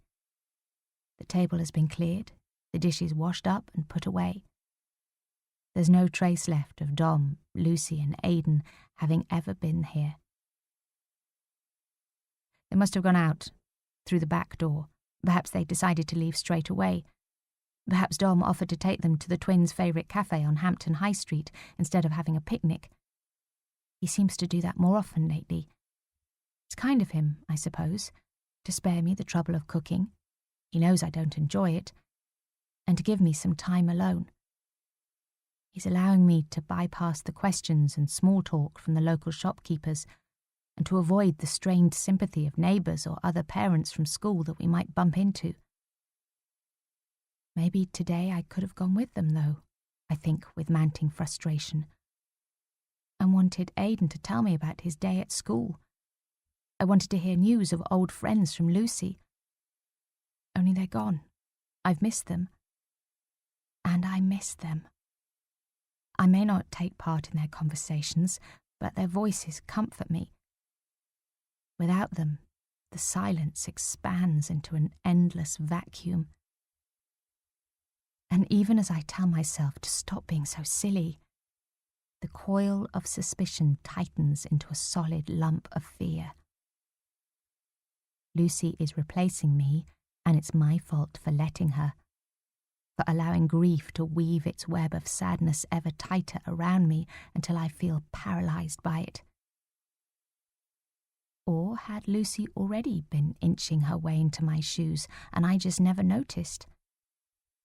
The easy familiarity between the three of them felt normal, unquestioned, as if it has been that way for a long time. I feel like I'm the one on the outside, the intruder in my own home. I stare at the kitchen table, forcing myself to focus on happier thoughts, smiling as I think of Aidan methodically building his Lego model. I remember Annabelle sitting next to him, just there, so many times. The pair of them painting or drawing, giggling and whispering. The three of us were always together. Even if we were each engaged in our own separate activity, we spent most of our time in this house within feet of each other. It filled my heart with such joy to see them happy, and I'm suddenly consumed by the hope that the 10 years I had with them were as wonderful for the twins as they were for me.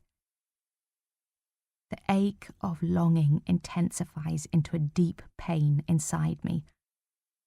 My whole body hurts, and I feel a powerful urge to lie down on the tiled kitchen floor and howl in agony that I will have no more years with Annabelle.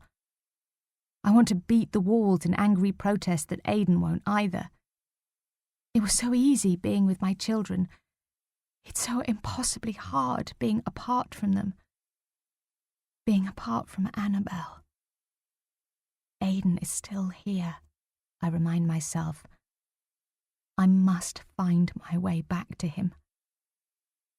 I close my eyes and try to conjure up a burst of energy, to force myself to leave the shadows, to leave the house and follow them, to take my place alongside my son.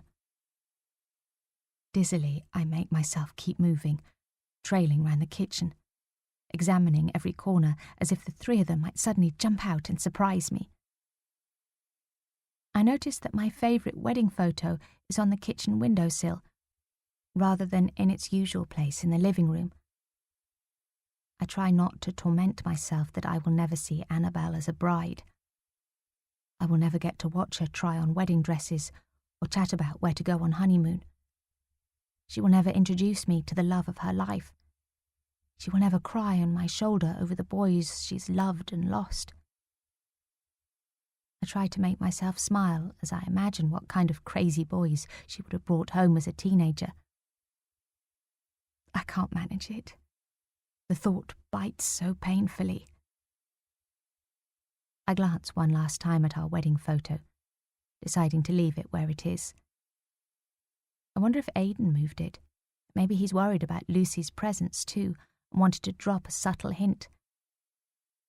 I take comfort from that thought, even though I know I'm deluding myself. Then I scan the kitchen looking for a note.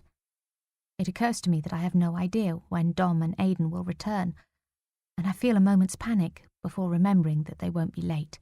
It's a school night after all. Dom is being a good father. He's being a good husband. I wander out of the kitchen and back up the stairs to our bedroom. I'm tired, so very tired. If I could just rest for a while. But as soon as I close my eyes, my thoughts return to the easy familiarity between Dom and Lucy. the hint of flirtatiousness. And I wish I could remember if that's old or new, if they've always had this closeness, or whether since Annabel's death their friendship has become more intimate. The word shocks me, and I wish I could remember. I wish I could remember if I've been happy as Dom's wife. 9. Are you sure you don't want me to ask Max to babysit? It was our 9th wedding anniversary, and the first one we'd actually contemplated celebrating since our milestone 5th. Life had got so busy. Dom's business was really taking off. School life had taken over. There was always another play for Annabel to rehearse, always another swimming gala, football tournament, or violin recital. Our half-hearted attempts to instigate a regular date night had fallen at the first hurdle when the twins both came down with chickenpox. We'd postponed our planned dinner date. Neither of us had got round to making another reservation. Yeah, I'm sure. I told you, he's round here too much as it is. The twins need some family. They don't have grandparents, remember? It's good for them to have a relationship with their only uncle. Maybe it's time you two made your peace. I realised things weren't easy before and you clearly have your differences, but Max has been really good with the twins. I know he'd like to see more of them. You know, do you? And how do you know? He told me. I sighed. We'd been over this 100 times. Like I said, he's round here too much. Why'd you invite him? Because he's family, and because the twins have fun with him. Meaning they don't with me? I didn't say that, but you've got a lot on your plate with work, and while the cat's away, the mice need to play. Jesus, I'm working this hard for us, not just so you can hang out with my useless, waste-of-space brother. That's not what I meant, and you know it. I appreciate how hard you work, and I know you'd love to spend more time with the twins too. I don't want you to feel guilty. I just want you to see that Max has actually been a big help.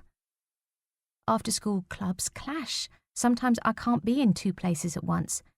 And if Max can walk Annabel to drama or Aidan to football, that's a good thing, isn't it? No, it's not. Then what do you suggest? Ask Lucy. I bet she'll be happy to babysit. No, I meant generally.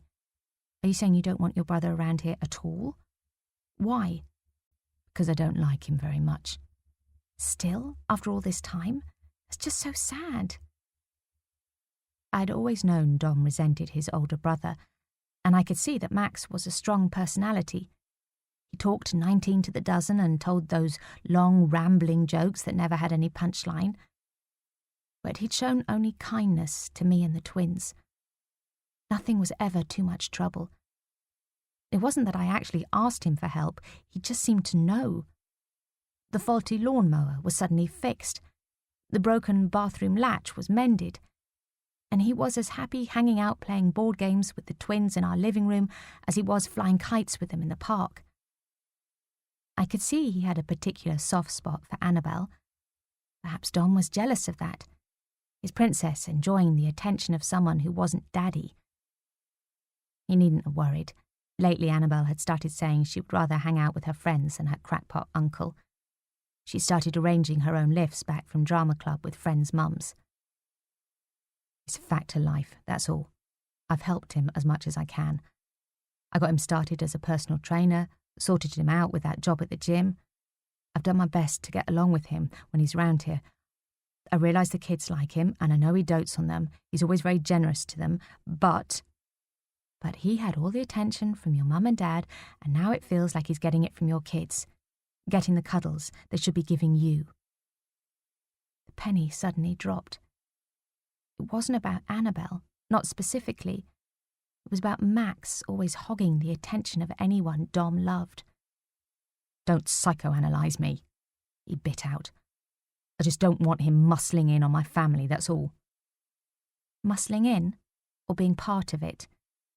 I refused to let it go. The children did need family around them. Dom was overreacting.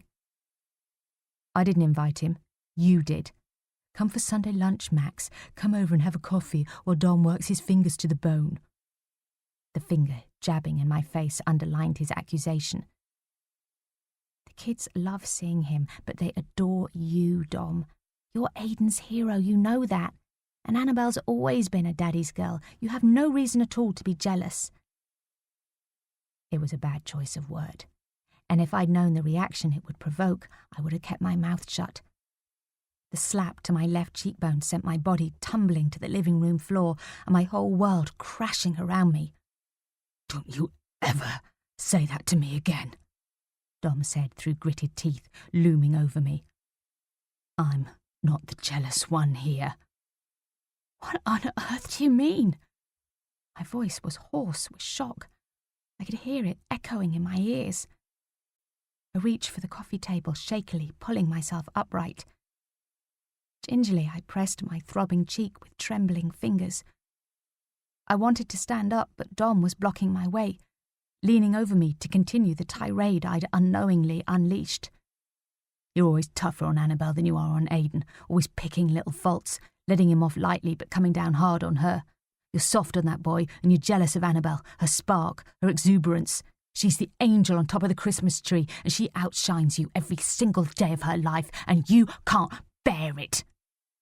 It's rubbish, utter nonsense. I've no idea what You want to throw your psychology degree at me? Well, two can play at that game. I see right through you, sweetheart. I love them both the same, I insisted. I don't favour either of them. My chest was painfully tight. He was going to bring up our holiday. I just knew he was. Oh, come off it. Who got your attention first that time in Cornwall? Oh, God. I told them to go to Annabelle, Dom went on, but oh no, you said help Aiden. His voice was low, but every word sounded like gunfire in my head. I knew exactly what he was talking about. I would never forget that awful day. But Dom was wrong. I didn't direct the crew to Aiden first because I favoured him. I saw his little face turning blue, and I knew he had less than a breath of air left in his tiny lungs. It was a split-second impulse. The paramedic looked to me, and I gestured to my son. I picked Aiden. 10. I can hear beeping like the sound of a lorry reversing, and it's driving me mad. It must be Mr. Cooper next door having his shopping delivered, I think. I wish they'd hurry up and park the van, stop that infernal beeping. I'm trying to remember what happened after that row, what else Dom said to me about Max coming round to our house all the time and about Annabelle, the jealousy he accused me of feeling. But I can't concentrate with that repetitive, high-pitched sound. Beep, beep, beep, beep. I'm beginning to remember that after the thrill of our whirlwind romance and the joy and excitement of our early married life, seismic cracks had begun to appear between me and Dom. That first slap created a fault line that destabilized everything. It shocked me, and I thought it would also have shocked Dom into changing his ways. It didn't. I realised that the strained atmosphere in the house now isn't only due to my grief, my post-traumatic stress. It was like this before. Dom looks right through me now, but his aloofness isn't entirely due to the choice I made. We were drifting apart long before we lost Annabelle. I feel like a stage curtain has been lifted after the interval, only for me to realise I've been watching the wrong play. I thought Dom was being so calm, so caring after the death of our daughter. I thought he was being so understanding of my guilt, patiently giving me space to deal with my pain and remorse. It's bewildering to realise that I've completely misinterpreted it, or that it might all be an act. Where does the truth lie? I need to carry on trying to remember. I know I'm getting close. I can see a little more clearly through the clouds in my head now. I can remember that Dom and I really weren't getting on well, and that our marriage was floundering, and that I was feeling... What was I feeling?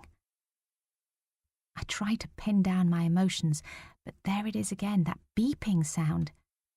It seems to be coming from the back garden, though, not the street at the front of the house. How odd, I think. And then I noticed that I'm downstairs again in the back sitting room, which is supposed to be the formal dining room, but we've always used it as more of a playroom because it has French doors that open onto the garden. I look around in panic. I can't remember coming down here. I've no idea how long I've been standing, looking out at our neat lawn with its vibrant evergreen borders. The swing, the slide, my tranquility garden with its quirky, diminutive population of statues. The sprawling wisteria winding lustrously, lazily along the fence towards the laurel hedge at the back. I must have blacked out again. I wonder if Dom has noticed this happening to me. I wonder if he thinks I'm not safe to leave in charge of Aidan, and that's why he's taken him off with Lucy. Why he's always taking him off. Dom has assumed responsibility for everything now, I realise. Everyone is treading on eggshells around me. They're too worried about my state of mind to engage with me.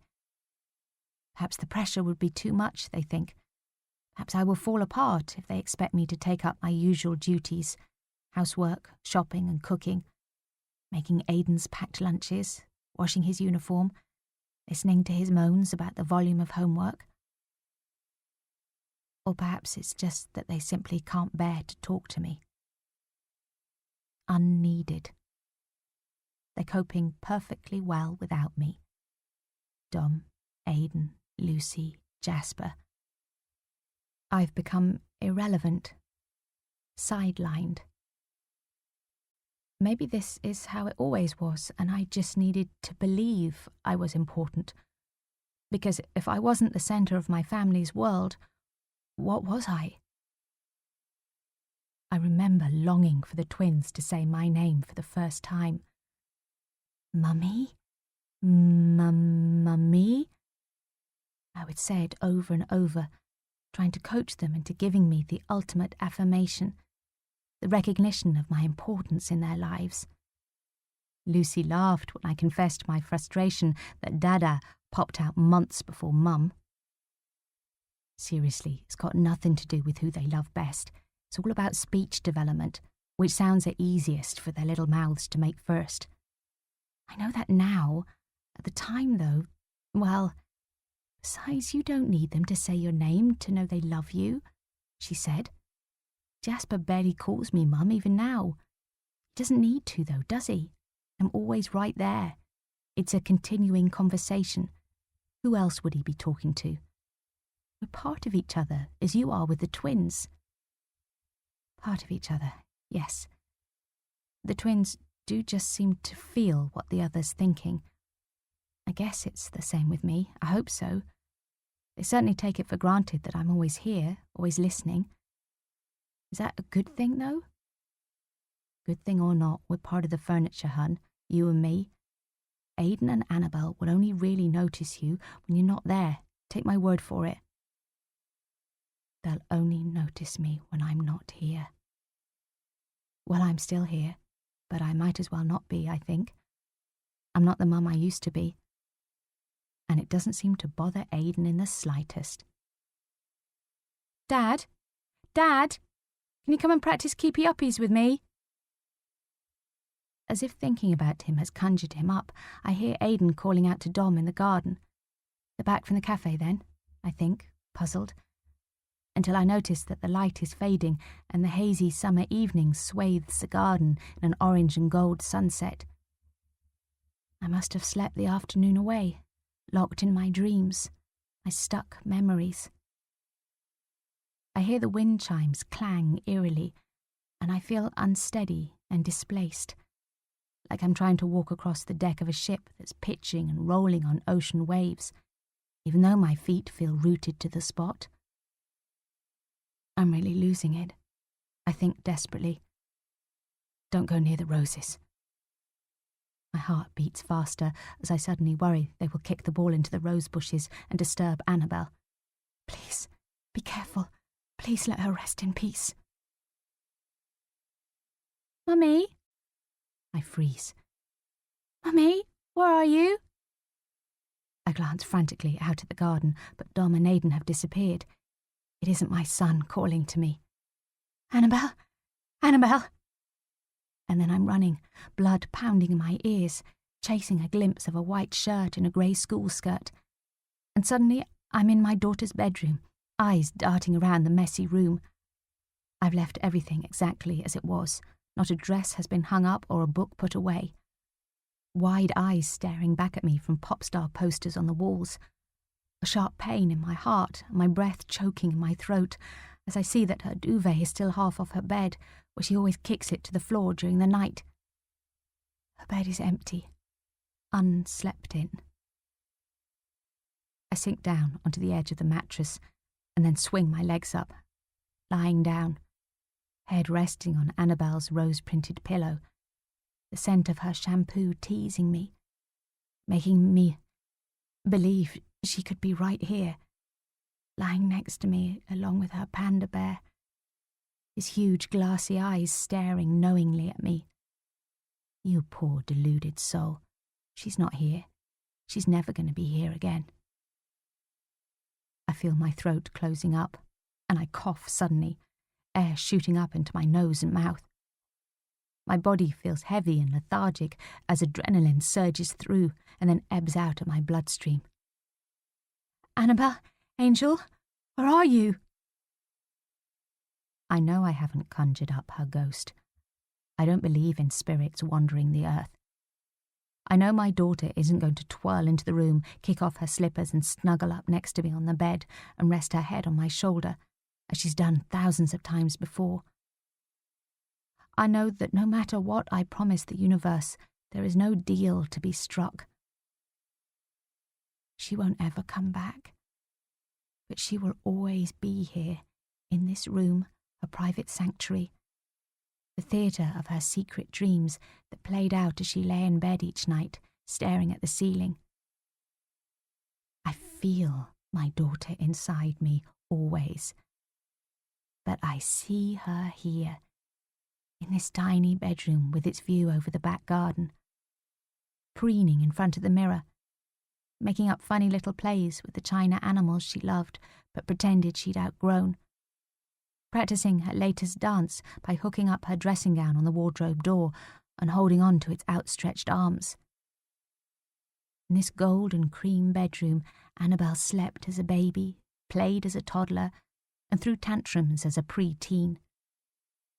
Every inch of the space is a reminder of her. I visit it every day, and each time a new memory wraps itself around me. I pull one closer and surrender to its comforting magic. 11. Read me a story, Mum. The one about the magic ballet shoes. There is no ghostly apparition except in my imagination. All I'm left with is silvery, flickering memories of sitting next to her, perched on the edge of her bed, the soft evening lamplight catching the contours of her pretty face that seemed to be changing in front of my eyes, inching away from the baby softness of childhood and towards the angles and hollow planes of a teenager. Too fast. The twins were growing up way too fast. Too soon. I lost her far, far too soon. Aren't you too old for bedtime stories? I smiled as I teased her. Never too old. She smiled back, allowing me to squeeze her hand. I smile now at the familiar conversation, remembering how our bedtime chats always ended with Annabel opening the book at her favourite page, the scene she liked best in the story. The one where the little dancer girl pirouettes so fast that she is lifted into the air and flies away, hair floating through the night sky and getting tangled round the stars. Her magic ballet shoes whisking her away to a beautiful land full of giant flowers and talking animals. Wouldn't it be lovely, I said, to be able to fly? I wish I really believed in magic shoes. Magic isn't real though, is it, Mummy? Nor is Father Christmas, or the Tooth Fairy, or the Easter Bunny, or, hey, hold your horses, darling, where's all this come from? For magic to be real, you have to believe, yes, I know, That's what Aidan says. The sparkle was gone. Her eyes looked sad and tired. And you don't believe your brother? If you really, really want your dreams to come true, Angel, they will. You'll find a way. Anything is possible. I stroked her cheek, wondering how long it would take her to shrug me off. She wasn't really one for kisses and cuddles. But she didn't move, staying crushed against my side like a baby lamb. The other night, I dreamed about Matthew Jones getting squashed by a giant, enormous bug. Will that dream come true? One day, those beautiful, flashing, clear blue eyes, full of defiant spirit, will torment boys like Matthew Jones and Jasper March. In quite a different way, I thought. Oh, Belle. Tentatively, I cuddled her, feeling the fine silk of her hair tickle my cheek, inhaling the scent of apple shampoo. Squeezing her delicate shoulders were far too tiny to be carrying the weight of any worries. Is that boy still bothering you? I did have a word with the teacher about Matthew, what's his name? What's happened now? Nothing, really. Just, stuff. She buried her face in Panda's tummy. Belle, is there anything you want to tell me? Because you know... Yeah, I know, Mum. Everything's okay. Don't worry. You have enough to worry about, she said, sounding far too grown up. Do I? I laughed, but realised with a sinking heart that she must have heard me when I yelled those very words at Dom the night before. Stop going on to me about the school. There's nothing more I can do about it, and I have enough to worry about. I allowed the painful fragment of memory to drift away. Softly, I closed the door to my daughter's room behind me. Nighty-night, darling. Love you. But I can't close the door so easily on the sudden worry that surfaced. I can't shake off my guilt that the constant rows between me and Dom had made the twins unhappy. Because we had started rowing a lot of the time. I realise that now. Had Annabelle been scared in our home? Were the last hours of her life full of trembling anxiety? Dom accused me of being too hard on my daughter, and the barb lodged deep. Is that really what Annabelle thought? That I chivied her too much? That I wasn't the mum she needed, wanted me to be? I take deep breaths until the pain of this thought passes. Then I force myself to think back to the past once again. Desperate to reassure myself that my beautiful birthday girl didn't die without knowing that her 10 years on earth were the absolute best of my life, and that Mummy loved her. 12. Please, darling, can you stop leaning over the railings? Step back just a little, please. I remember I'd taken the twins down to Brighton for the day on the train during the May half-term break, and Annabelle was deliberately provoking me by hanging over the railings at the end of the pier. The wind lifted her hair, and her body was so slight, I was terrified she would be carried off too, or fall in. Look at me! I can fly! Annabelle, enough now. Please, just don't push it. Sport, I'm not going to fall in and drown, you know, she said, reading my mind. I'm not a little kid anymore. I'm a better swimmer than you or Daddy, so you can stop freaking out every time we're near water. Bullseye, she added, picking up a stray crust dropped by a toddler and throwing it at a pigeon. Let's go and skim some stones, Aidan said. I challenge you, Belle. Winner gets to sit by the window on the train home. Aidan, always the peacemaker. He wanted to pacify, Annabelle wanted to provoke. But she was right. I had to stop worrying. They were both excellent swimmers now. I'd made sure of that. And since that one terrible incident when they were toddlers, we'd been to Cornwall every year for our summer holiday, and nothing bad had happened. I needed to lighten up. Come on, love, I said more gently. Let's get some candy floss. Bet you can't eat it without licking your lips. I ushered them towards a stall selling every kind of unhealthy snack I usually tried to persuade the twins to avoid. I thought you said candy floss is bad for your teeth, Aidan said, laughing, as he took hold of one enormous fluffy pink cloud of gooey, sticky sugar. Sugar gives you spots. Annabel was trying to stay grumpy, but I could see her eyes twinkling. It sure does. Huge pink ones. I pulled at a soft strand of candy floss and dabbed it on the tip of her nose where it stuck like an enormous hairy pimple. Look, I've got measles, Aidan said, joining in, sticking little fluff balls to his chin. No, you've got a humongous pink beard, Aid, Annabel crowed, grinning at last as she tore off a huge handful and shoved it in her brother's face. Well, let me just wave my magic pink fairy wand, and I'll transport us all in a blink of an eye all the way down to the shore where we— Oi, cheaters! I called after the twins as they beat me to it and scampered off the end of the pier and down the steps towards the pebble beach. Last one to the sea is a stink bomb, Annabel called out, her hair flying behind her as she sprinted ahead of Aidan into the water. You're crazy, Belle, Aidan said, shaking his head. You too, Mum, he added, laughing, as seconds later I slipped off my Birkenstocks and joined Annabel. Come on in, it's lovely and warm, honest, I teased, luring Aidan into the water and chuckling at his horrified expression as the cold turned his skinny calves pink. You tricked me, he called out indignantly, his teeth chattering. Makes a change, Annabel said, her smile suddenly dropping. Dad's usually the one who plays tricks. Scooping her legs through the water, she dragged herself back onto the beach and started heading back up the shingle slope. Hey, hang on, sweetie, not so fast.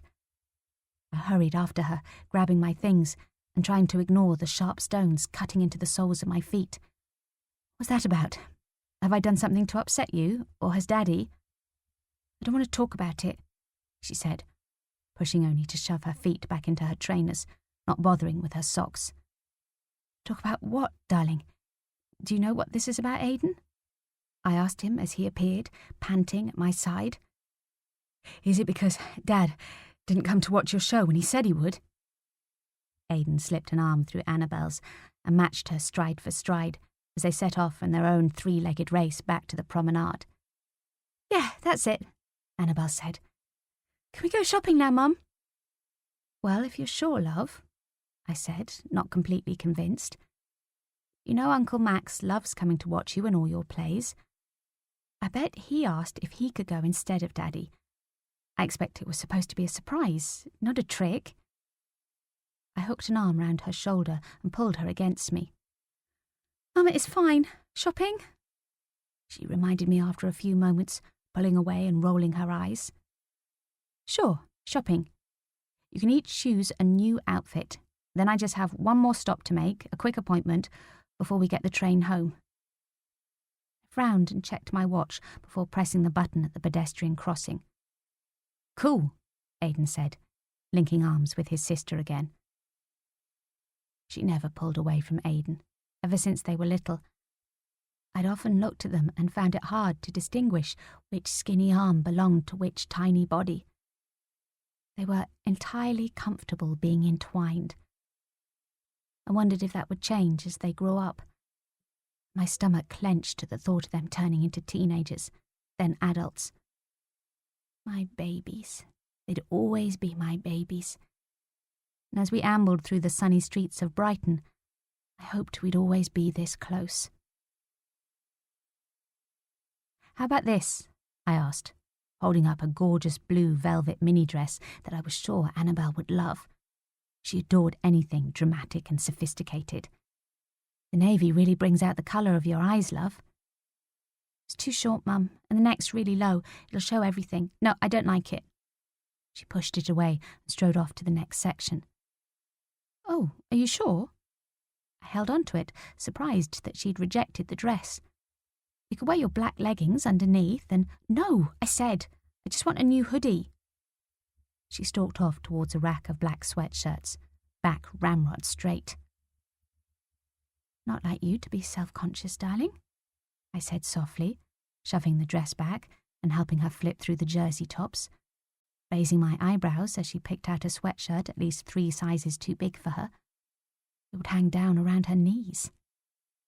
"Hey, look, let's get this for Dad as a surprise," Aidan said, grinning as he held up a white t-shirt with a logo of giant black sunglasses on the front. "Funny, they do look a bit like your dad's, don't they? Shall we get it, do you think?"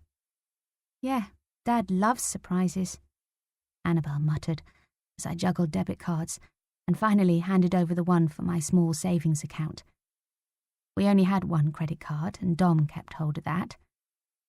Household finances were his responsibility, childcare was mine. That was what we'd agreed. Although it did sometimes occur to me that Dom treated himself to far more new clothes than the three of us put together. "Uncle Max does too," Aidan added, trying to be reasonable. "He's always bringing us new DVDs and video games and stuff. You're his niece and nephew. He likes you. It's not a crime." "Daddy said he's surprised Uncle Max isn't in prison by now," Annabel said. "What? That's silly. He's probably joking. It's just that where they grew up was... Well, I think lots of the kids used to get in trouble. You two are lucky you have such a nice home." "Is that why Uncle Max is always coming round?" Aidan hooked his arm through mine as we left the store. "Probably, love, but family is important, don't you think? We all need to look after each other." I squeezed his arm and automatically reached for Annabel's hand as we crossed the road. Once we were safely on the other side, I paused to look at each of the twins in turn. Aidan was eyeing up football boots in the window of the sports shop, but Annabel had her head down, scuffing her feet. "Okay, am I just missing something here? What's up, darling?" I said, squeezing her hand encouragingly. But whatever it was, she refused to say, and I felt a pang of nostalgia for the old days when the children blurted out every thought they had the second they had it. They were closer to turning into pre-teens than I'd realised. "Can we get an ice cream now?" Aidan asked, when there were no more football boots left to admire. "Yes, you may, when you've told me what's going on," I said. "Something's happened, or something has upset Annabel, and I'd like to know what it is, please. Is it something about Daddy?" "Why didn't he come with us today?" Annabel asked, looking up at me, a frown on her pretty face. "He didn't come last time either." "He's working." Aidan poked his sister in the side. "He's always working." "Holidays at the seaside don't pay for themselves, you know." "Nor do school fees," I added in my head. "We could have just stayed at our old school. That was free," Aidan mumbled, reading my mind. "Nothing's completely free, and you haven't finished a whole year at your new school yet. Let's just wait and see how things go over the next few weeks, eh? Now, we've just about got time for an ice cream before my appointment, if we get our skates on." I forced a smile, feeling worried but not quite sure why. "Yay!" the twins both said in unison, and I wasn't deaf to the irony in their voices. "Come on, darlings. It's been a lovely day. I know it's a shame for it to end, but we'll come back again soon. You like being by the sea, don't you? I know you love Cornwall best, but Brighton's lovely, don't you think?" I tried to remember what the appointment was, but I have no recollection of who we were meeting that day or why. The next memory I have is of Annabel's tiny feet stamping up the stairs the following evening after I told her she couldn't go for a sleepover at her friend's house because it was miles away and I didn't know the parents. "But it's half-term, Mum. I want to hang out with Davina for a couple of days. What's wrong with that?" "Don't you want to have time at home, though? I told Daddy last night that you missed him in Brighton, and he said he'd take a couple of days off." I didn't tell her that Dom's agreement only came after almost 2 hours of me carefully cajoling and him irritably deriding my inability to drive, my lack of appreciation of his work schedule, and generally acting like I'd asked him to fly us to New York for the weekend. "I thought we might all go to the cinema tomorrow. That film you and Aidan wanted to see is on in Kingston. Or we could take your bikes up to Richmond Park and invite Uncle Max, yes?" I hesitated in the doorway of Annabel's bedroom, feeling torn. I wanted to sit down and have a proper chat with her, but I knew if I didn't have Dom's dinner ready when he came home, he'd be in a foul mood. "I'd rather stay at Davina's. Please, Mum." "Oh, Belle, I'm sorry. Fine," Annabel snapped, leaping up and slamming the door in my face. "Darling, don't be like this," I said, leaning my head against the door, wishing I knew what to do for the best, annoyed that I couldn't discuss these things with Dom. Aiden had been right. Their dad was always working. Dom didn't seem happy about it either, often complaining that all he was good for was a paycheck at the end of each month, and that I spent more time with the twins than with him.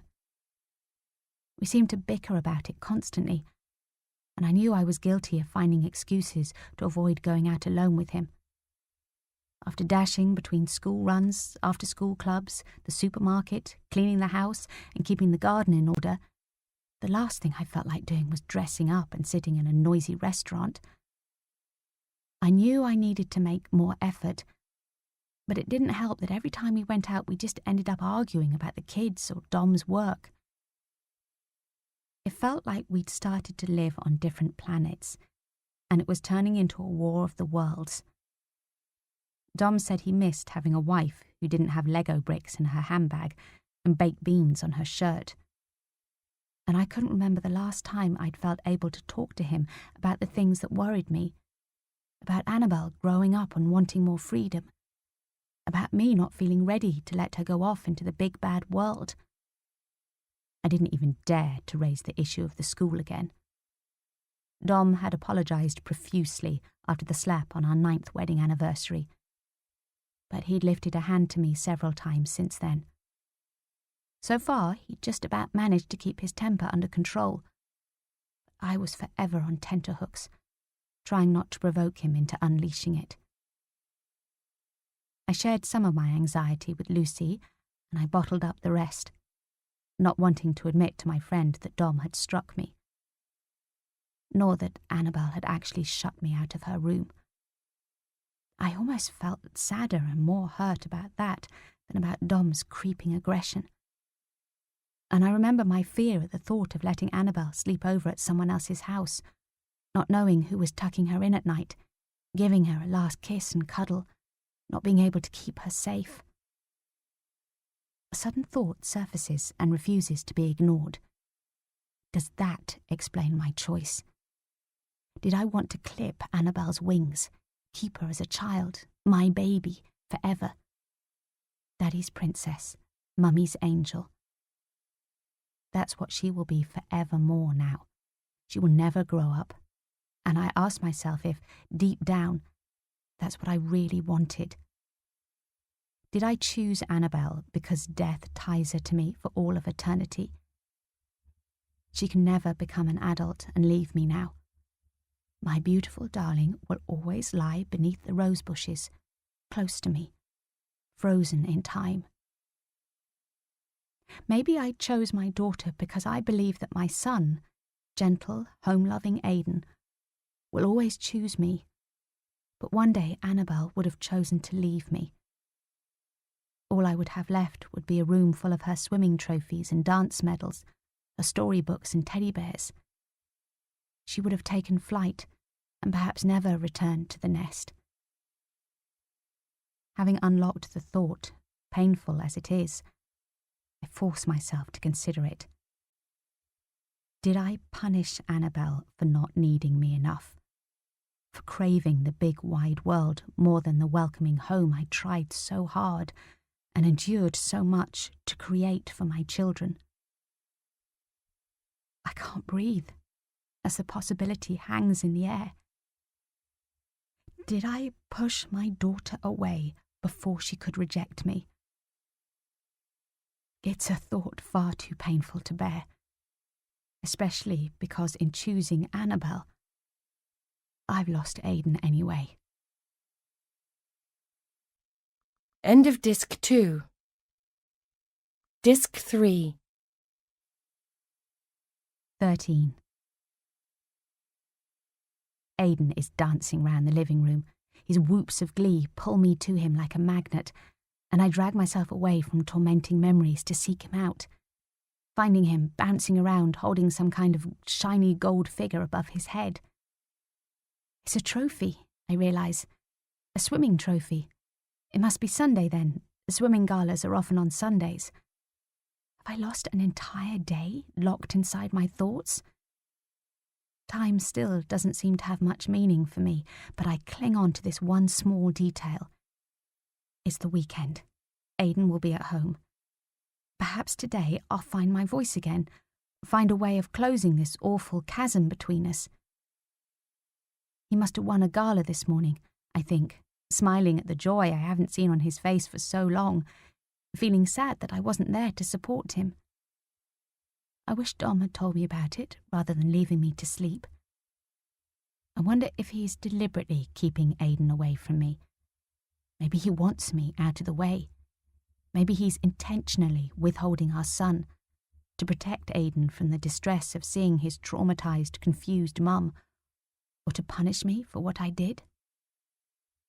Or perhaps it's nothing so calculated. Maybe he simply left me sleeping this morning because I looked exhausted. I am feeling so dreadfully tired, it's true. So tired that it's an effort to move. Dredging up my memories has left me wrung out by emotion. Everything aches. My nerve endings feel like they're buzzing. My fingertips tingling hotly and a headache taking hold. This is new, I acknowledge in surprise. For so long I haven't felt much in the way of bodily sensations at all, my physical senses numbed by grief. Now at least I'm aware of pain, which is progress of sorts, although I worry that, my immune system weakened by stress, I might have developed some kind of debilitating illness. I'm still losing chunks of time, and mostly I feel confused and disoriented. I should probably see my GP. I still can't face leaving the house. I wonder if she does house calls. I'm diverted from the thought as I notice the bright halo of afternoon sunshine spotlighting Aidan in the centre of the room. He looks thinner, I think, and his hair is shorn again. I wonder if he decided to get it cut for the swimming gala, or if Dom took advantage of my mental absence to get his son's crowning glory clipped, to make him look less prissy, more manly, as he always insists. Did Aidan glance anxiously over his shoulder, waiting for me to save him as his father dragged him protesting into the barber's? Did he stretch out his arm beseechingly when I chose his sister? The question blindsides me, and I can't stop my mind spiralling into even darker thoughts. Did I signal to Annabel with a nod or a gesture? Did she look at me with confusion in her eyes, the agony of my betrayal tearing her heart to pieces even before the killer took his shot? Did Aidan watch, his whole world crumbling in horror, then run for his life to escape the woman who should have given her life to save theirs? Stop. Don't go there. I order myself to resist being dragged back into the past. I must stay in the moment. Today, Aidan is a winner, and I'm fiercely glad to see his joy. I just wish I'd been there to cheer him on. Selfishly, I wonder whether, in his excitement, he might actually have turned to me, sharing his surprise and pride with his mum, just as he would have done before, when Annabel was here. She would have been so proud. I long for Aidan to meet my eyes and read my thoughts, without needing to hear me say the words I'm unable to speak. A smiling conspiracy between us, both of us remembering how Annabel would have pirouetted around the room along with her brother, and then teased him that he'd only beat her time because she let him. Just for a second, Aidan pauses, and his eyes seem to meet mine. They are bluer than the Cornish sea, with tiny flecks of gold in the irises. His pupils are black pinpricks in the bright sunshine that fills the room. I'm so sorry, my darling. The thought ripples through me. I try my absolute hardest to say the words, but they're stuck in my throat. I try to smile, but it won't come. I close my eyes and instantly I see a balaclava, big gloved hands, a gun pointing at my face. I see Annabel's eyes, so wide the whites all around the sapphires of her irises are bone china bright. I see Aidan's eyes dull with shock and fear, terror transporting him somewhere else. He looks right through me, as he has done every day since. "Why did you choose Annabel, Mum?" I see this question in his eyes constantly. My gentle, sensitive boy who was always a step behind Annabel. My shy, loving son who used to be so much more openly affectionate and needful of me. And I still can't give him an answer, I think wretchedly. I can't explain it to him because I don't even have an explanation for myself. The whispering parents at the school gate are right. What kind of mother chooses one child over another? I force myself to listen to the voice in the back of my mind, torturing me with one more possibility I can't bear to confront. Did I love Aidan more than his sister? I stare at him in mute anguish, but he spins away from me, and in the next moment his flying arms catch the tip of a glass trophy on the Art Deco mantelpiece, the heavy object tipping and falling to crash in a shattered pool of glistening splinters on the tiled grate below. The shiny, victorious glass golfer figure decapitated, his bronze golf club rolling to one side. Dom appears as if from nowhere, his right arm raised like an axe above Aidan's cowering head. I stare down in fear at my son, crouching now on the carpet, and my mouth opens in a silent scream. "Run!" Aidan darts to the left, and I see a wet patch darkening his jeans. His small face crumples, toffee-coloured freckles standing out more prominently against his white skin, his eyes dark with embarrassment, shock and distress. "Don't look back!" He throws himself to the ground, arms shielding his head, and the world seems to spin. I feel like I'm suspended upside down, and a surge of nausea chokes me, blood rushing to my head. My arms feel like dead weights, and I cannot lift them. I feel powerless to protect my son. Dom is taller, stronger. He could snap a child's arm like a twig. He could crush a boy's skull with one fist. Could he shoot a 10-year-old girl with a bullet? The thought charges at me, stark and unstoppable. No, that's impossible, utterly unthinkable. I dismiss the idea instantly, not least because if Dom were guilty, he would surely be in prison now.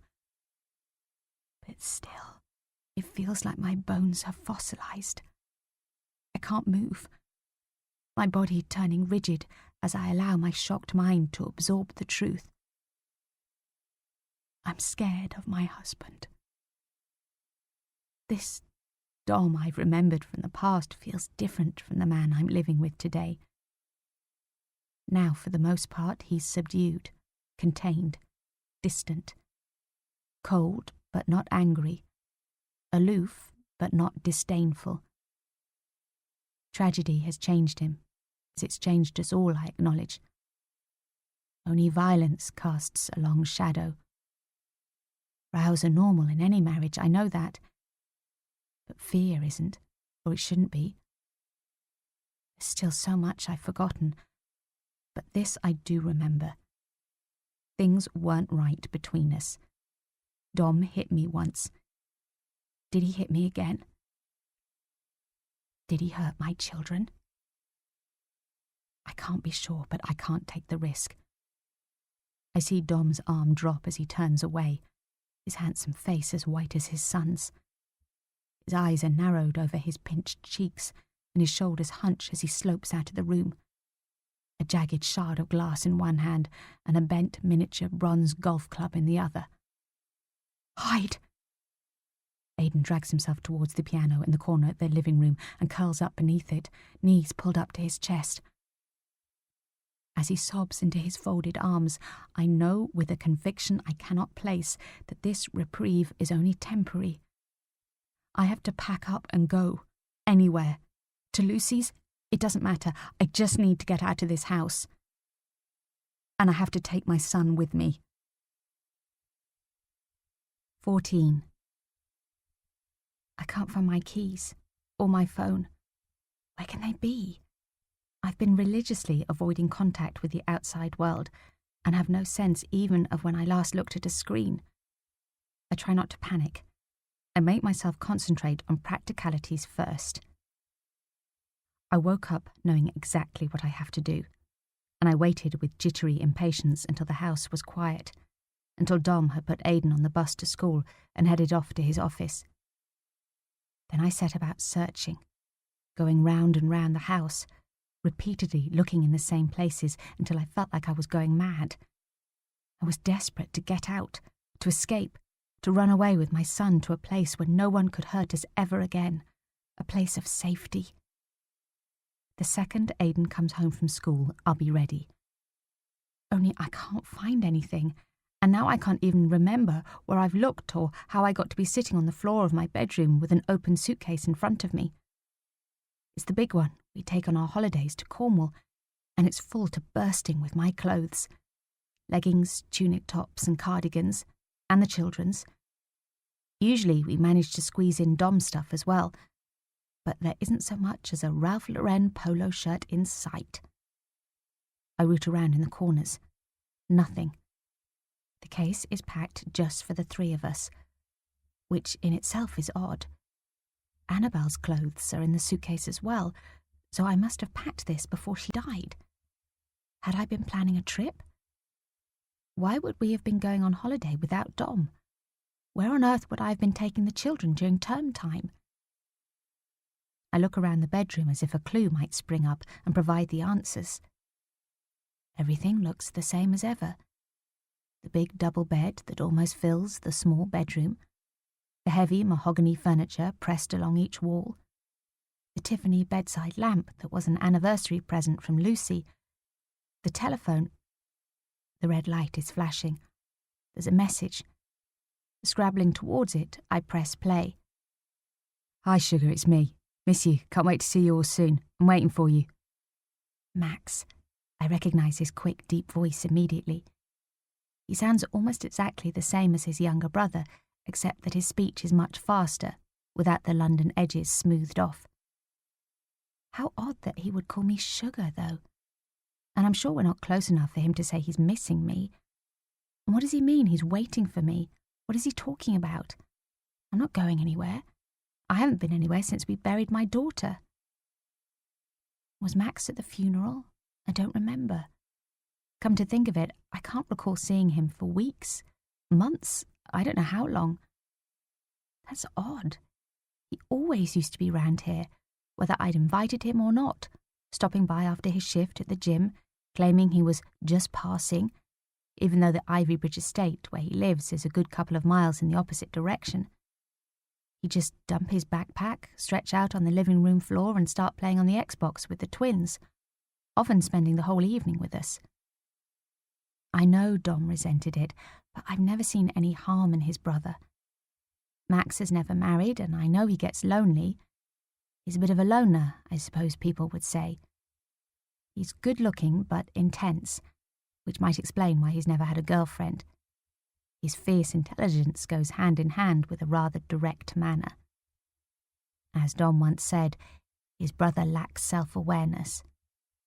While Dom has charm to soften his arrogance, Max can be blunt and overbearing. But the twins always found him funny. There's something childlike about his sense of humour, his silly jokes. He's always been perfectly at ease, hanging out with the two young kids for hours on end. I allow other memories of Max to wash through me. A flash flood of images. Snapshots of lazy afternoons playing cards at home, fun trips to the park with a kite, Max loping ahead with his arms hooked around the twins' shoulders. Yes, he adored them, especially Annabelle.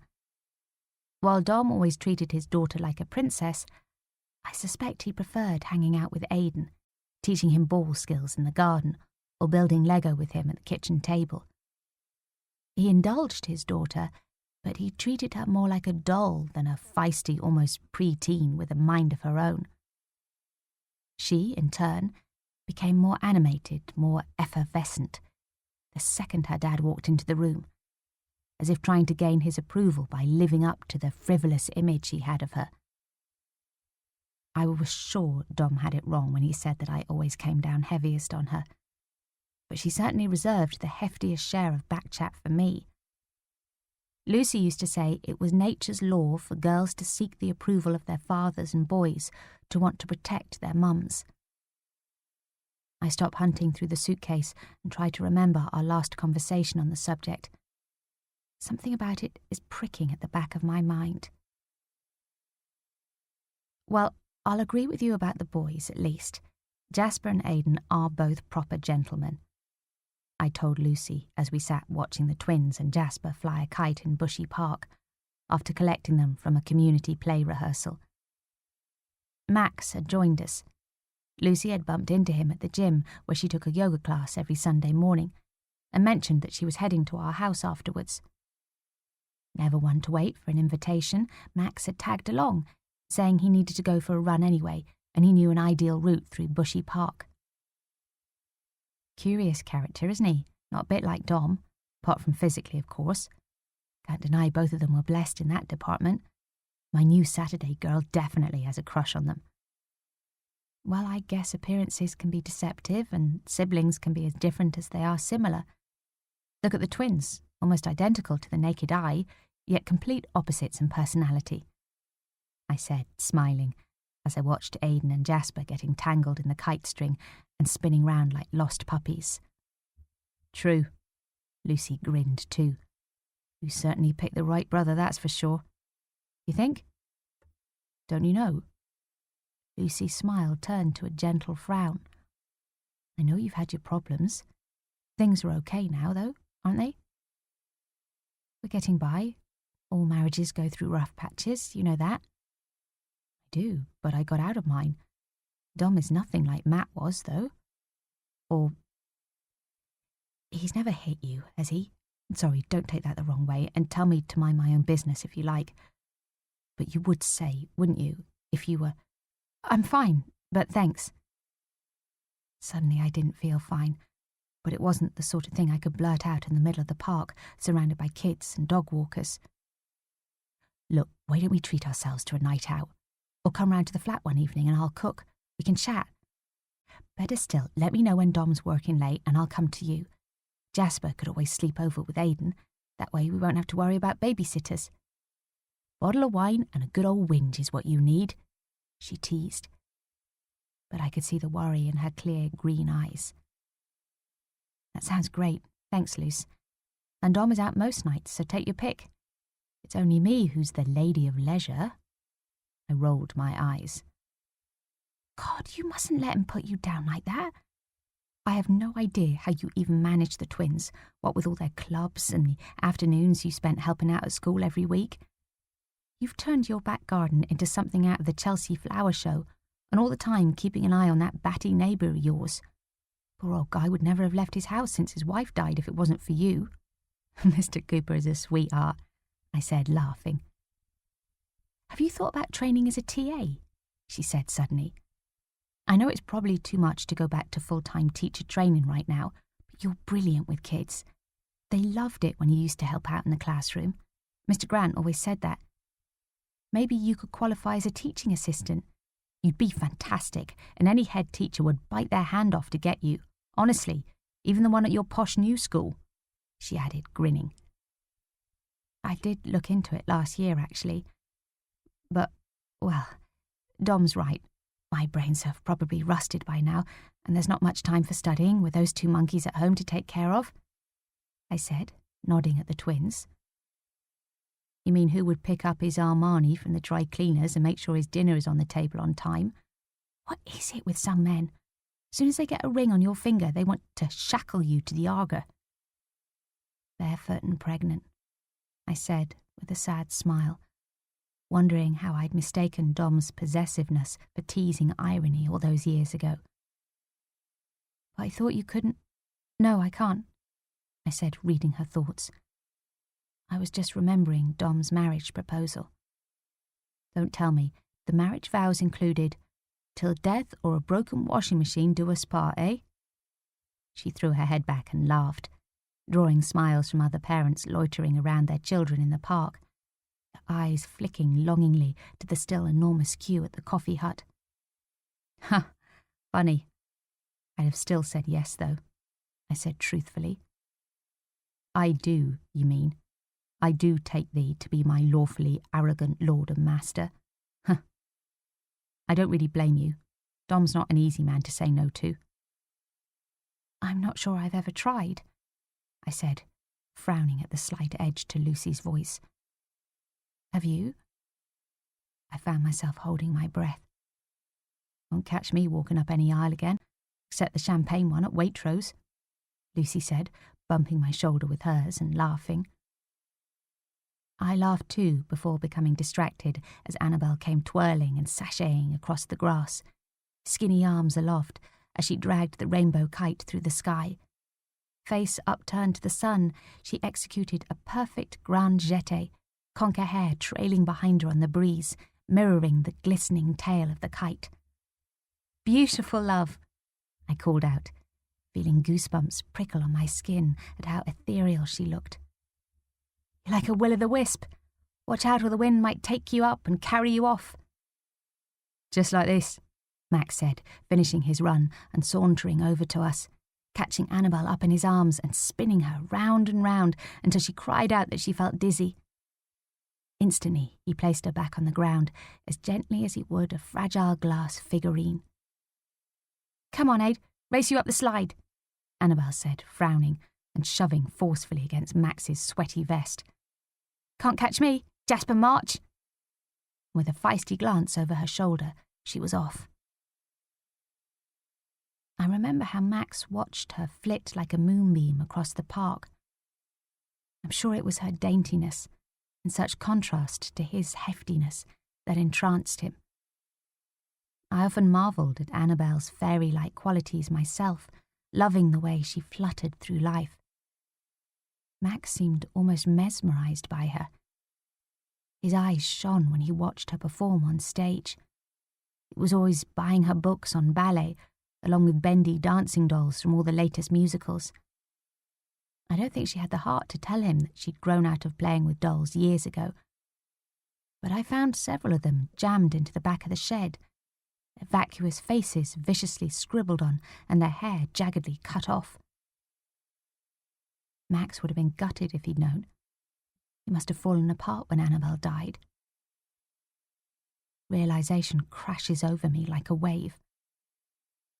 I haven't set eyes on Max once since we lost her. Where is he? 15. Hesitantly, I wander out of my bedroom and trail round the empty house looking for clues. A forgotten tracksuit top, or pair of trainers, a stack of video games waiting for Aidan to make his selection. But there is no sign of Max, which seems weird. Perhaps he stayed away because, like our neighbours and friends, he has absolutely no idea how to be in this dark space where Annabel once burned so brightly. He must have been devastated by her death. Buried beneath my own grief and so preoccupied with how Aidan is coping, I realise I haven't yet spared a thought for Max, or how he might be suffering. I feel a rush of shame for not thinking of him until now. He could have come to see me, though, if he'd wanted to. Or has he visited and I've just blotted it out? One more memory my traumatised brain has obliterated, along with the identity of my daughter's killer, the wailing police sirens shattering the peace of our quiet tree-lined road on a beautiful summer's day, the horror of Annabel's funeral. I can't remember any of those things. I'm not even ready to try. But I am curious about Max. I can't think of a single reason why he would have stopped coming to our home. Annabel is no longer here, but he loved Aidan too. Why wouldn't he want to see his nephew, comfort him? I make my way slowly back to the bedroom, options whirring through my mind. He's been hounded by gossip since our family tragedy, and he's had enough and left the area. He doesn't know what to say to his grieving brother and has kept his distance. He's shocked by my actions and cannot bear to look me in the eye. He killed my daughter and he's behind bars. I'm becoming hysterical, suspecting first Dom and then his brother. The idea is ludicrous. What possible reason could Max have to hurt either of my children? Why would he ever have wanted to force me to choose between them? He'd never have thought to persecute me like that. Dom might have niggled me about Aidan being my favourite, but it wasn't true, and I'm sure Max didn't think so. He was around us even more than Dom, and he loved all our family. I saw that with my own eyes, almost every day. There was hardly an evening when Max wasn't at our table. I think back to the last such occasion I can remember, turning over the details, sweeping for any clues that might explain why Max seems to have abandoned us all. Cool suit? Max pushed away his plate and pointed with his steak knife as Dom walked into the kitchen, rubbing his hands tiredly over his face. You here again? Not much call for fancy suits in the gym, of course. Track suits don't need to be hand-stitched on Savile Row, but I know my... Max walked the kids home from school for me today. I jumped in anxiously, sensing Max was about to launch into one of his quirky monologues. I could already see irritation tightening Dom's jaw. I had a bad tummy ache. I rubbed my stomach, keeping up the pretense. It was actually my ribs that were hurting from where Dom had all but crushed them the night before, returning home late from the golf club and insisting it was about time I performed my wifely duty for once. I still felt numb with shock remembering it. His mocking laugh when I mentioned the migraine I'd had since cleaning the house from top to bottom that afternoon, prompted by Dom's raised eyebrows as he trailed one finger deliberately along the dusty dado rail in the hallway before leaving for work. His angry grunt and the tight anger on his face when he finally realised I was serious about having a headache and rolled off me. I'd lain awake most of the night, worried he would make another move towards me. I'd had butterflies all day, waiting for the sound of his key in the front door. Oh, did he indeed? Stick the kettle on, Maddie. I'm parched. There's some dinner left in... I ate out. The twins were watching TV in the living room. Max had suggested a game of cards, at which point they'd exchanged glances and disappeared before he managed to find the pack they'd deliberately hidden at the back of the dresser drawer. He picked them up now and started shuffling them, over and over, looking between me and Dom. I stopped spooning coffee into the cafetiere and watched him, sensing tension. What, Max? Spit it out, Dom said, noticing his brother staring at him. He pulled out a chair and sat down at the kitchen table. Max leaned back, crossing his arms. Heard you going to Westfield in the morning. Just wondering if you're taking Maddie too. I picked up a new game for the kids, didn't I? Thought I could hang out here with them while you two shop. Play some football, watch a movie, show them... Nope. Dom cut in tersely. I'm meeting a client afterwards. Potential partner, actually, so we'll probably talk business at the champagne bar. Maddie would be bored. Maddie would be in the way, I translated mentally. Oh, is that right? You know they serve more than 80 different champagnes at Circe's. They've got a Krug that's over $1,000 a bottle. You always had a taste for the finer things in life, Dom. Bring some back for us, why don't you, seeing as we're not invited? We? Maddie, bring a bottle back for your wife. Max's big fingers started drumming on the table. It's fine, really, Max, I don't want any. I just wanted him to stop drawing attention to me. If Max didn't back off, Dom was going to blow a fuse. In my direction. Shame, Max said, picking up the cards and starting to shuffle them again. What's a shame is that I'm so busy I have to do business on a Saturday, Dom said. But I don't suppose that occurs to anyone. As I placed the cafetiere on the table, he pushed the plunger down with force, coffee seeping through the lid and onto the white tablecloth. Damn, clumsy. Just mop it up, okay?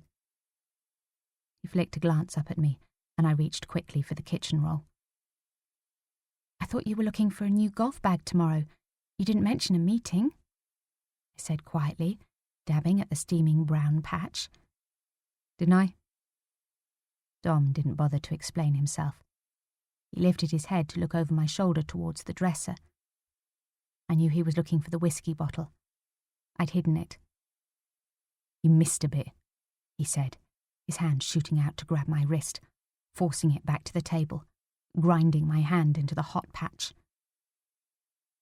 So you'll be out all day tomorrow, Max said, his dark eyes still watching his brother.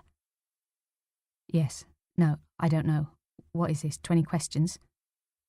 Dom stood up and rooted irritably through the kitchen cupboards until he finally found the bottle of Jack Daniels, pouring himself a large tumbler of the golden liquid and knocking back half in one slug. His sigh of satisfaction drew a frown from Annabel, who had wandered in to get a glass of water. Okay if we stay up a bit later tonight, Mum. We want to finish this film.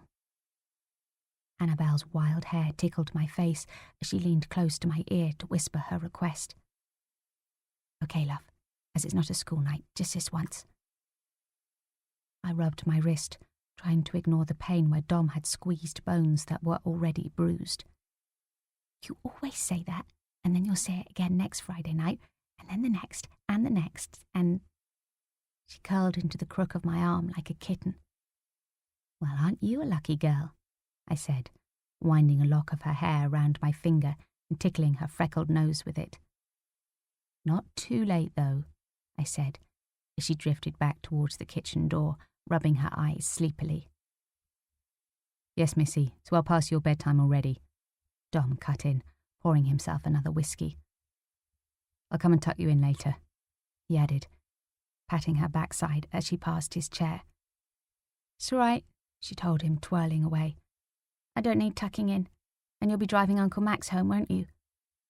No, I won't, Dom told her firmly. He's big enough and ugly enough to get the bus, aren't you, Max? Guess so. If it's too much trouble to give your only brother a lift after I've looked after your kids all afternoon, helped them with their homework, taught them how to do long division and everything. I'm sure we've more than repaid you with dinners, Dom said, looking pointedly at Max's empty plate. And no doubt you'll be here again for Sunday lunch. Cheers, I'll do that. It wasn't an invitation. Aren't Lucy and Jasper coming on Sunday? Annabel said from the doorway. You still there, Princess? Not earwigging, are you? Dom said. Because if you are, you'll have to answer to the tickle monster. He reached across and pulled her onto his lap, tickling her ribs until her laughter turned to a coughing fit. Annabel resisted, sliding away and pulling awkwardly at her short purple nightie. Usually so happy to be the centre of attention, I registered her self-consciousness as new. She was really growing up, I realised. It wouldn't be long before pre-teen body awareness kicked in and cuddles were completely out of bounds. Yeah, they are, Aidan said, wandering in with his DS in one hand and an empty bowl in the other, his eyes scanning the worktop for more snacks. Jasp said his mum's taking him to Westfield tomorrow morning to buy new football boots because he did so well in his maths test. He found a box of cereal and dug into it, bringing out a handful that he shared between his bowl and the kitchen floor. That's nice, love, I said, turning away to do the washing up so he couldn't see the blush I could feel creeping up my neck and the rush of tears filling my eyes. Could Lucy and Dom really be meeting up secretly behind my back? Jasper would be with them, so they could hardly be planning a quiet, intimate drink. But even so, it hurt that I hadn't been told, wasn't invited. Thanks for the steak, Maddie. It was top. I'll see myself out, Max said, breaking into the awkward silence.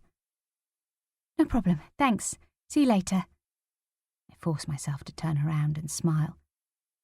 And don't worry about Sunday. I'll stop by in a week. Bring that new game round for the kids. Catch you later for our poker rematch, eh, Belle? Max added, squeezing past her in the doorway. Give your uncle a kiss goodnight then, Annabel. Come on, I'm sure the school teaches better manners than that for $4,000 a term, Dom said with a heavy sigh, reaching again for the bottle in front of him. "Sorry, night, Uncle Max," Annabel said quietly. Max rested his big palm on the top of her head. "Night-night. Sweet dreams, sugar." 16. I stare again at the phone next to my bed, as if it might yield more clues to Max's whereabouts. I'm still none the wiser and can't stop thinking of him and puzzling about his message, until it dawns on me that something's missing from my bedside table. On the day the twins were born, once I'd been patched together and wheeled back onto the ward, the midwife reappeared with an even bigger smile and a Polaroid camera and took the first ever photo of me with the twins. It's a snapshot that means more to me than my entire wedding album.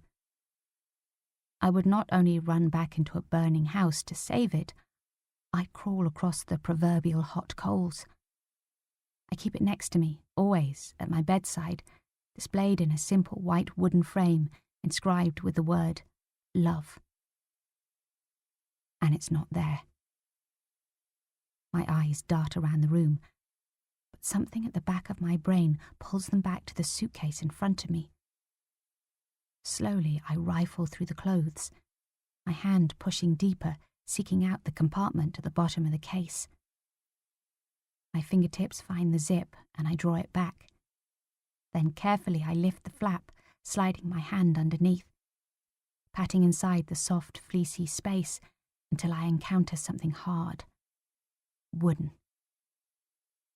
My precious photo lies in my lap, and I want to dive into the picture, scoop up my babies, be that woman again, dizzy with love for my new husband, our simple, happy life, our brand new family.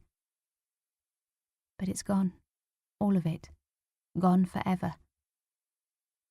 I trace my fingers over the slightly faded images of the twins, wishing I could bring them to life in my hands, wishing I had a pair of magic ballet shoes to transport me back to that moment, the best day of my life. I press the frame against the sob, tightening my chest. Something pricks my skin. Something is poking out at the edge of the frame. I unhook the tiny latches, releasing the plywood back, opening it wider until an envelope slips out. I slip my thumb under the flap, hooking out the contents. Train tickets. Destination, Brighton. Date of travel, the twins' birthday. Date of return, open-ended. Passengers, 1 adult and 2 children. I freeze for countless moments, my mind blank with confusion. And when I finally manage to focus again on the tickets in my hands, I hear a shuffling noise. Footsteps. I hold my breath, my skin prickling and goosebumps chasing up the back of my neck. Someone is in the house. Hastily, I look around for somewhere to hide, and shock ripples through me as I see a pile of colourfully gift-wrapped presents piled up in the corner of the room, the living room. What am I doing back here? I must have blacked out again. My mouth is dry, my eyes are foggy. Disoriented and still breathless with fear, I strain my eyes to look more closely at the mountain of gifts. I see a purple balloon taped to a ribbon around one of them, and it bobs back and forth, swaying in a breath of breeze. I hear wind chimes in the sweet, melodic high notes of a recorder, but I cannot pay any attention to them because I'm transfixed by the printed message on the balloon, gently nodding at me as if to say, "That's right, you read the words correctly. Happy 10th birthday." It doesn't make any sense. Why hasn't Dom cleared away the twins' presents? They never got a chance to open them on the morning of their birthday. Surely they haven't sat here all this time. I would have noticed. Or is it coming up to Aiden's 11th birthday, and Dom hasn't bothered to buy new balloons?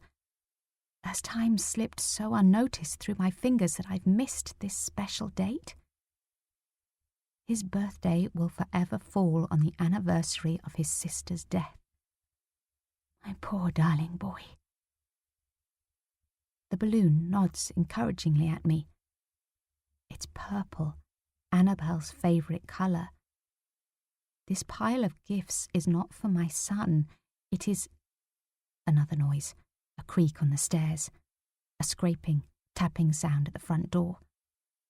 I can hear my heart thundering and look over my shoulder, waiting for the door to swing open and for him to sweep into the room. I'm suddenly convinced that whoever killed my daughter has come back for me, that he's playing mind games with me. In the next heartbeat, I tell myself it's not logical. No one murders a child and then gets to wander the streets of suburbia at will. I try to tell myself not to be so paranoid. I'm not in any danger. There isn't a killer in my home. I'll just walk calmly around the house and prove to myself that no one is stalking me. It's just another symptom of post-traumatic stress. It's Monday morning. Aidan is at school. Dom is at work. The house is empty. It's just me here, alone with my nightmares. But who put the twins' birthday presents back in the living room? I glance at them one last time as I creep across the room, creaking the door ajar.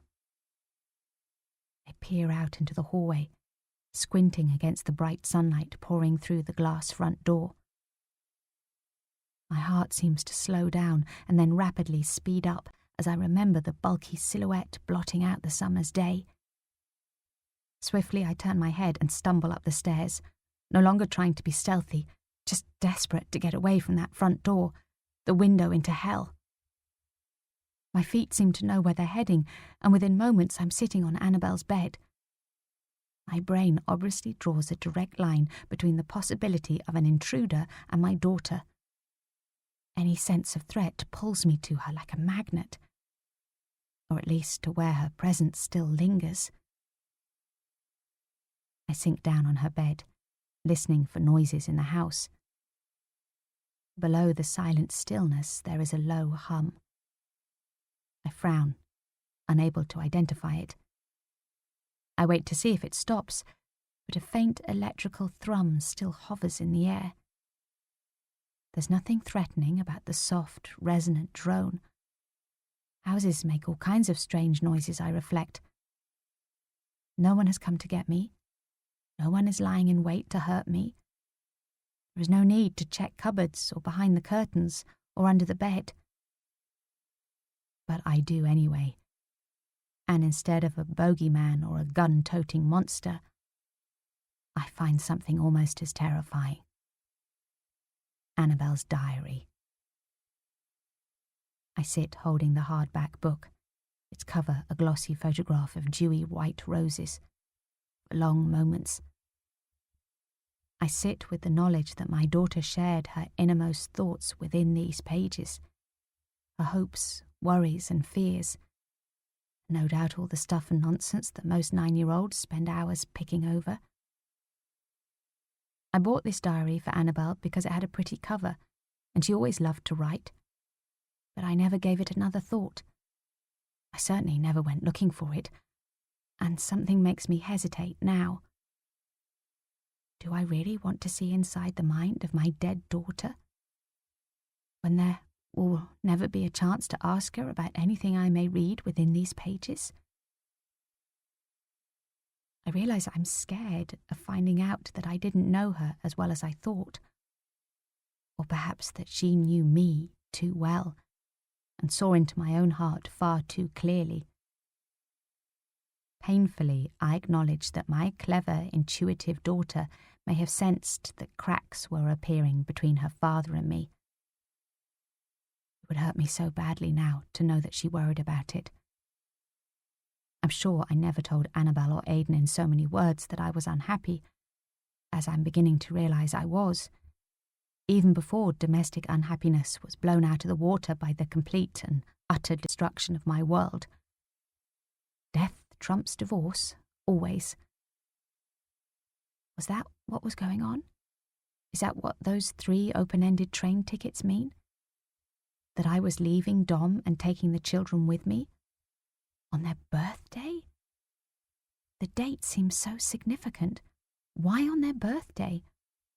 Or was it just that I could only manage to hold on for one more day, until they'd enjoyed their special moment, blown out their candles before I snuffed out their happiness and took them away from their friends, their home, their father? But why Brighton? Do I even know anyone there?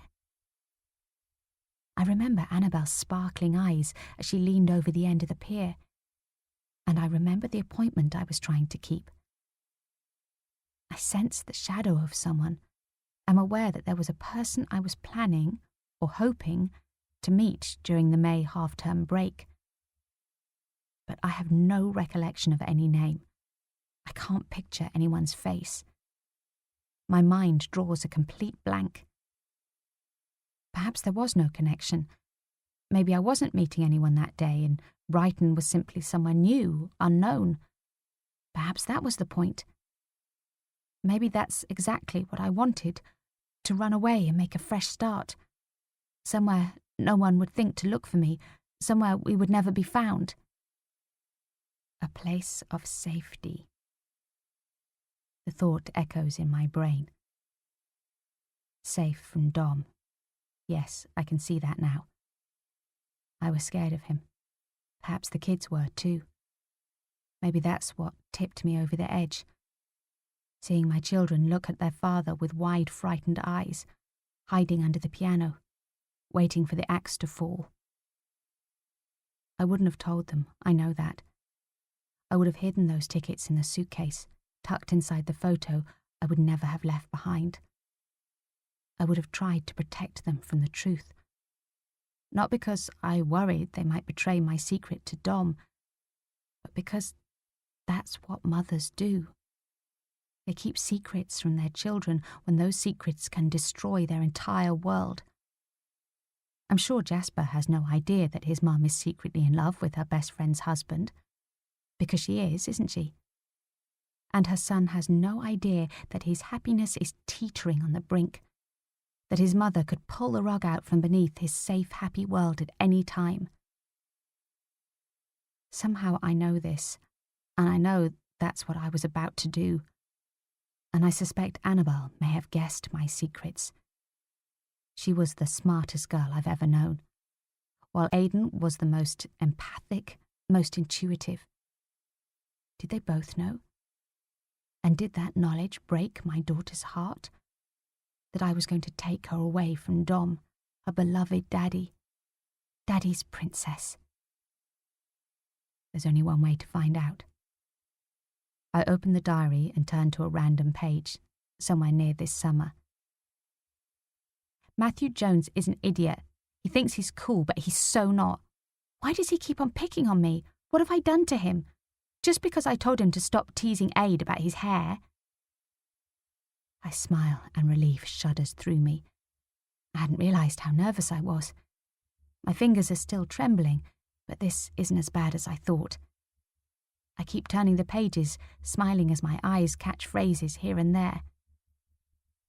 Then a lump forms like a rock in my throat.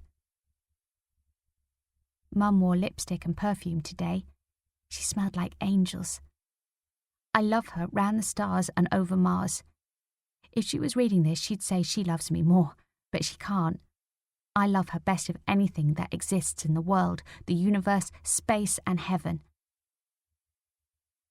It takes long moments for any joy to surface through the gut-clenching guilt and heartache. I remember wondering if I chose her because I thought she didn't need me, or if I loved her less than Aidan. How could I have been so blind, so stupid? I adored her. I know I did. Yes, she was often challenging and we had our differences. I was angry with her sometimes. There were days when, if I'm honest with myself, I've hated being a parent. But I simply can't believe there was hate in my heart on the morning of the twins' 10th birthday. Her words tear my heart to shreds. I want to bury myself in them and weep. My darling girl. I wish you were here now to tell me not to cry, not to be so soft. I keep turning pages, barely taking in the words, doodles and cartoon drawings of her teachers and a couple of her friends' dads, until another entry catches my eye. I want to hide in Annabel's bed, my face under her pillow, and never come out as I read. Mum hasn't smiled for a week. Aid hasn't laughed for a month. I may never stop crying forever. What was going on that day? I check the date again. It means nothing, and I haven't the heart to read any more entries. I start to push the diary away from me when 3 words draw my attention. His disgusting touch. It's out of sync with the otherwise light and girlish narrative, and I flatten the pages, skim back to the beginning of the page, and start reading again. I wish he'd stop looking at me. His eyes follow me round the room like the posters on my bedroom wall. Is this Matthew Jones again, I wonder, being a pest at school? I continue reading, heart thumping. That boy, why did no one ever sort him out? Making creepy eyes is one thing, but now he wants me to do things. I keep saying no to his disgusting touch. How can he do this to me? He's a grown-up. What the... He's getting cross with me for telling him no. I know he's not going to give up. He's going to keep coming after me until he gets what he wants. And if he doesn't... 17. I know that it's a physical impossibility to suffocate with nothing over my face, but the sensation is exactly how I'd imagine it. I gasp. No, I bite at the air, gulping it in and swallowing fat pockets into my lungs to stop myself from blacking out. No, no, no!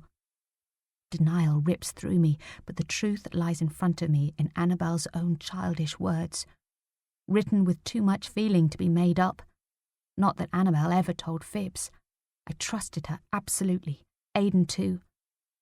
I always told them there was no truth so bad that I would ever stop loving them, and that it was far better to tell that truth so that I could do something about it, help them. But I didn't help her. I didn't know. She didn't tell me. Why didn't she tell me? I rock back and forth with the agony of what her silence implies about our relationship, as much as the terrible truth it concealed. The thought that she felt, for whatever reason, that she needed to keep this awful thing a secret from me, her mum, cuts deep. I failed her.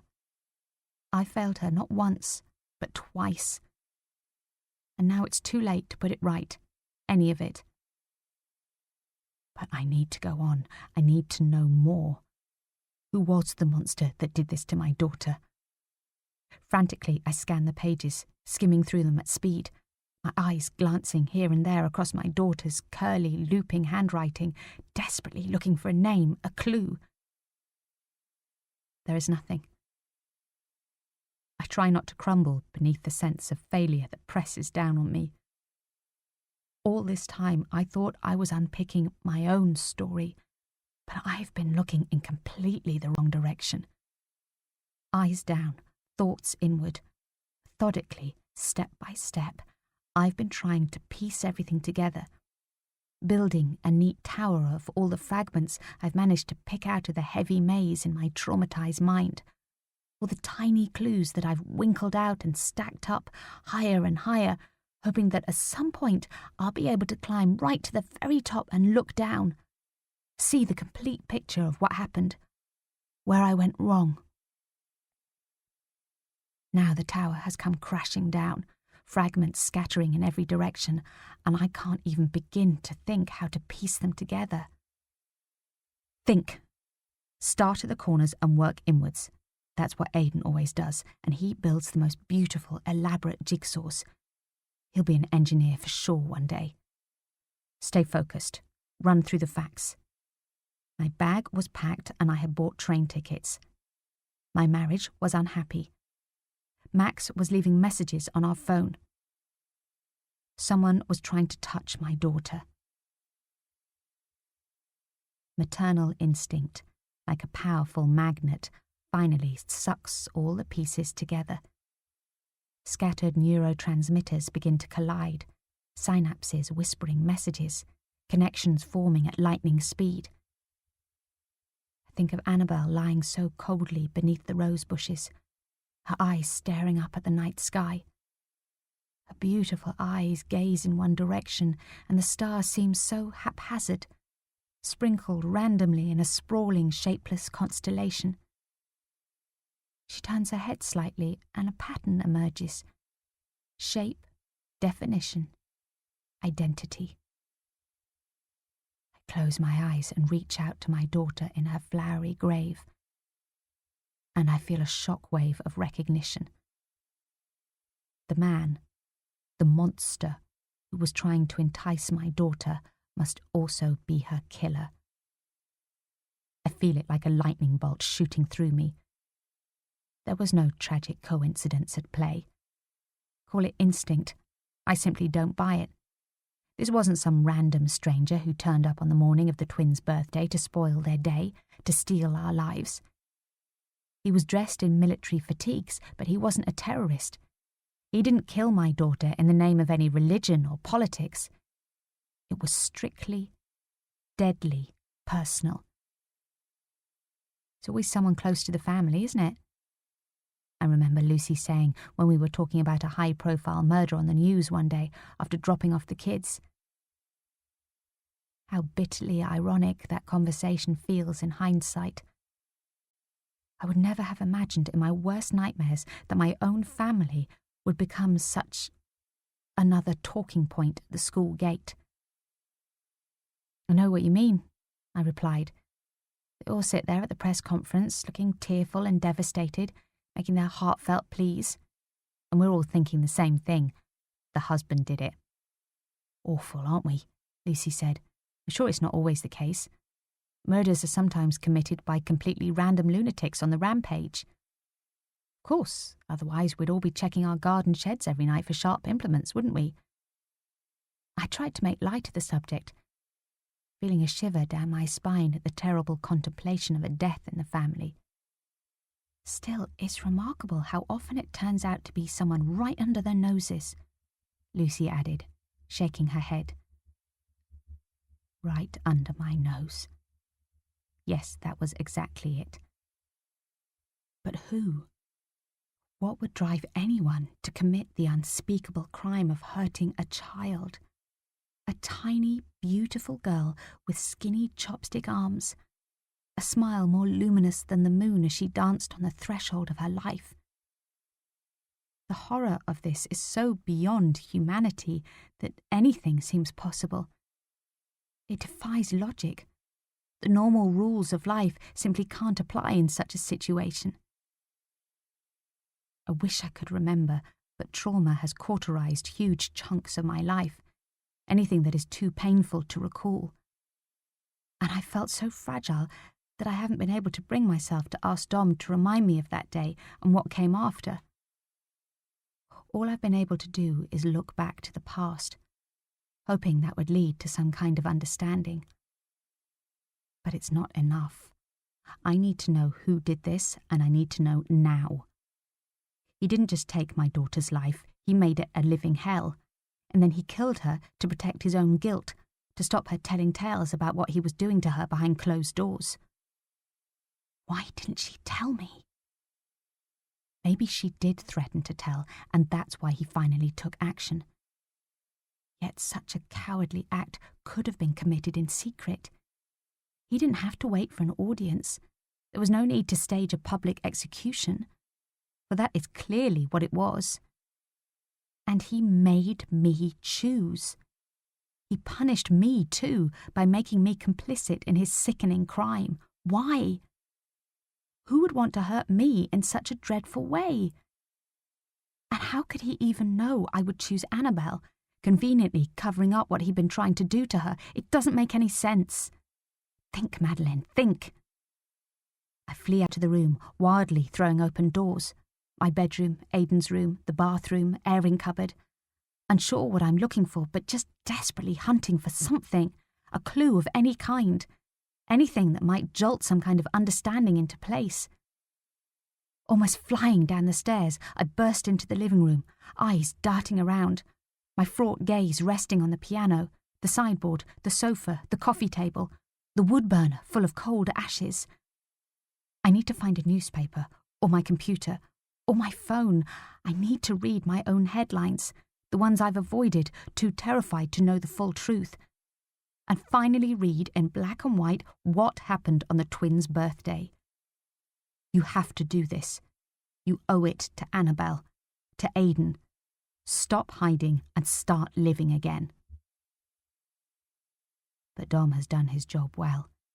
He's cleared the house, eradicating any possibility of chance encounters with distressing news stories.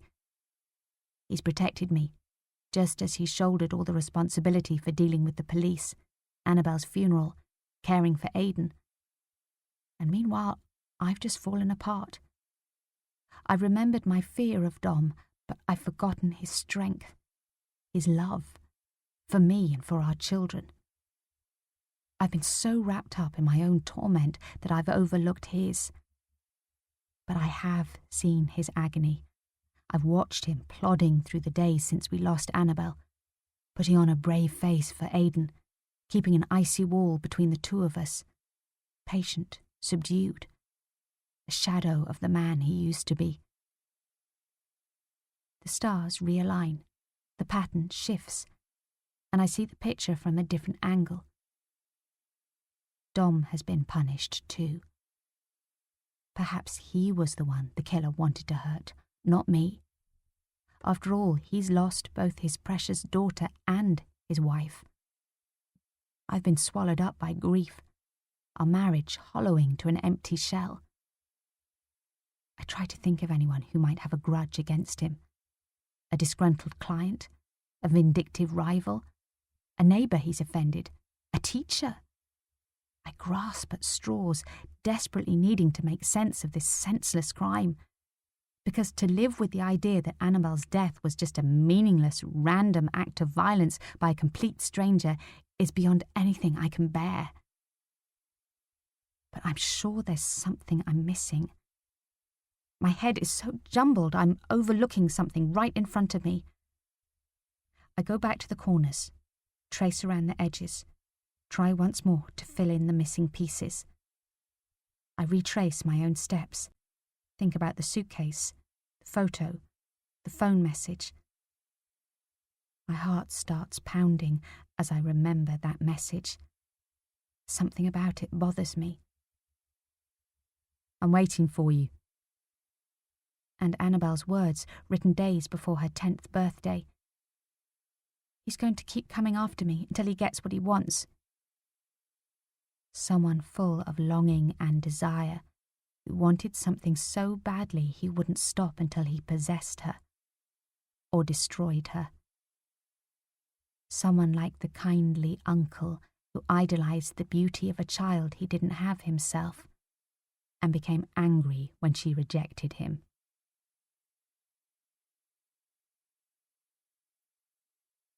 "18. My bedroom is quiet. I am exhausted, weightless, floating. I let myself fall into the darkness until it absorbs me. Softly a hand strokes my forehead and it soothes me. I burrow deeper into the cool sheets, their whiteness draping around me like a silken shroud, tighter and tighter. I let the dress slide down my arms, brush across my waist, clinging briefly to the curve of my pregnant belly, already full and hard at 5 months along. Twins.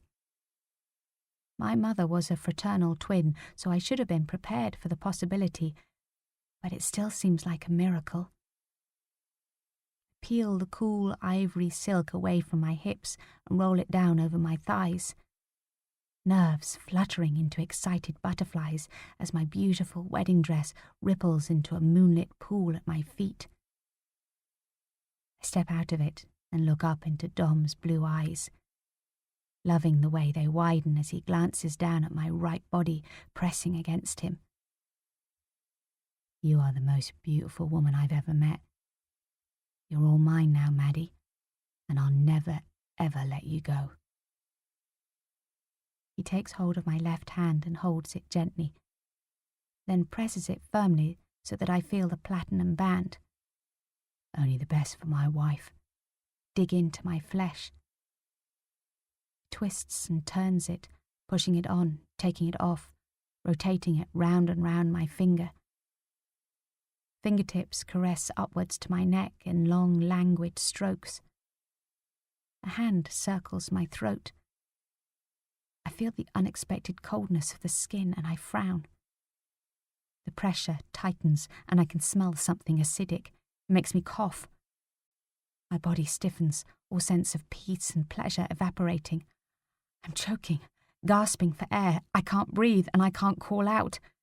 Pain screams in my head as I see a bright light and hear a loud bang like an explosion. A blinding white flash burns across my eyelids.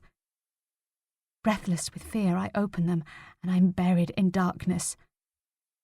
And I'm alone. Realization unlocks my fear. I was only dreaming. I lie rigid, trembling, as I tell myself I must have fallen asleep, exhausted from the emotion of reading Annabel's diary and trying to work out who pursued her, hounded her, and then took her life. It was just a nightmare, but tattered remnants linger, caught in my skin like thorns. I can still feel the hands around my throat, squeezing, and my heart is racing as my memory fast forwards to the present day, missing Annabel, yearning to hold her. What time is it? Are Dom and Aidan home yet? I've given up completely on the idea of leaving. The suitcase lies open next to my bed, but I don't have the energy even to move. Despair weighs me down and I feel empty inside and more lost than ever. I just need to see Dom. I need to ask him. I need him to tell me. I battle to stay awake, but my eyes can't seem to stay open. I hear the sound of Aidan's recorder and I struggle to sit up, my heart leaping at the thought of seeing him. I must be back. I want Aidan. I miss Annabel. I need to hold my son. But memories claw at me once more, dragging me back again to the past. End of Disc 3.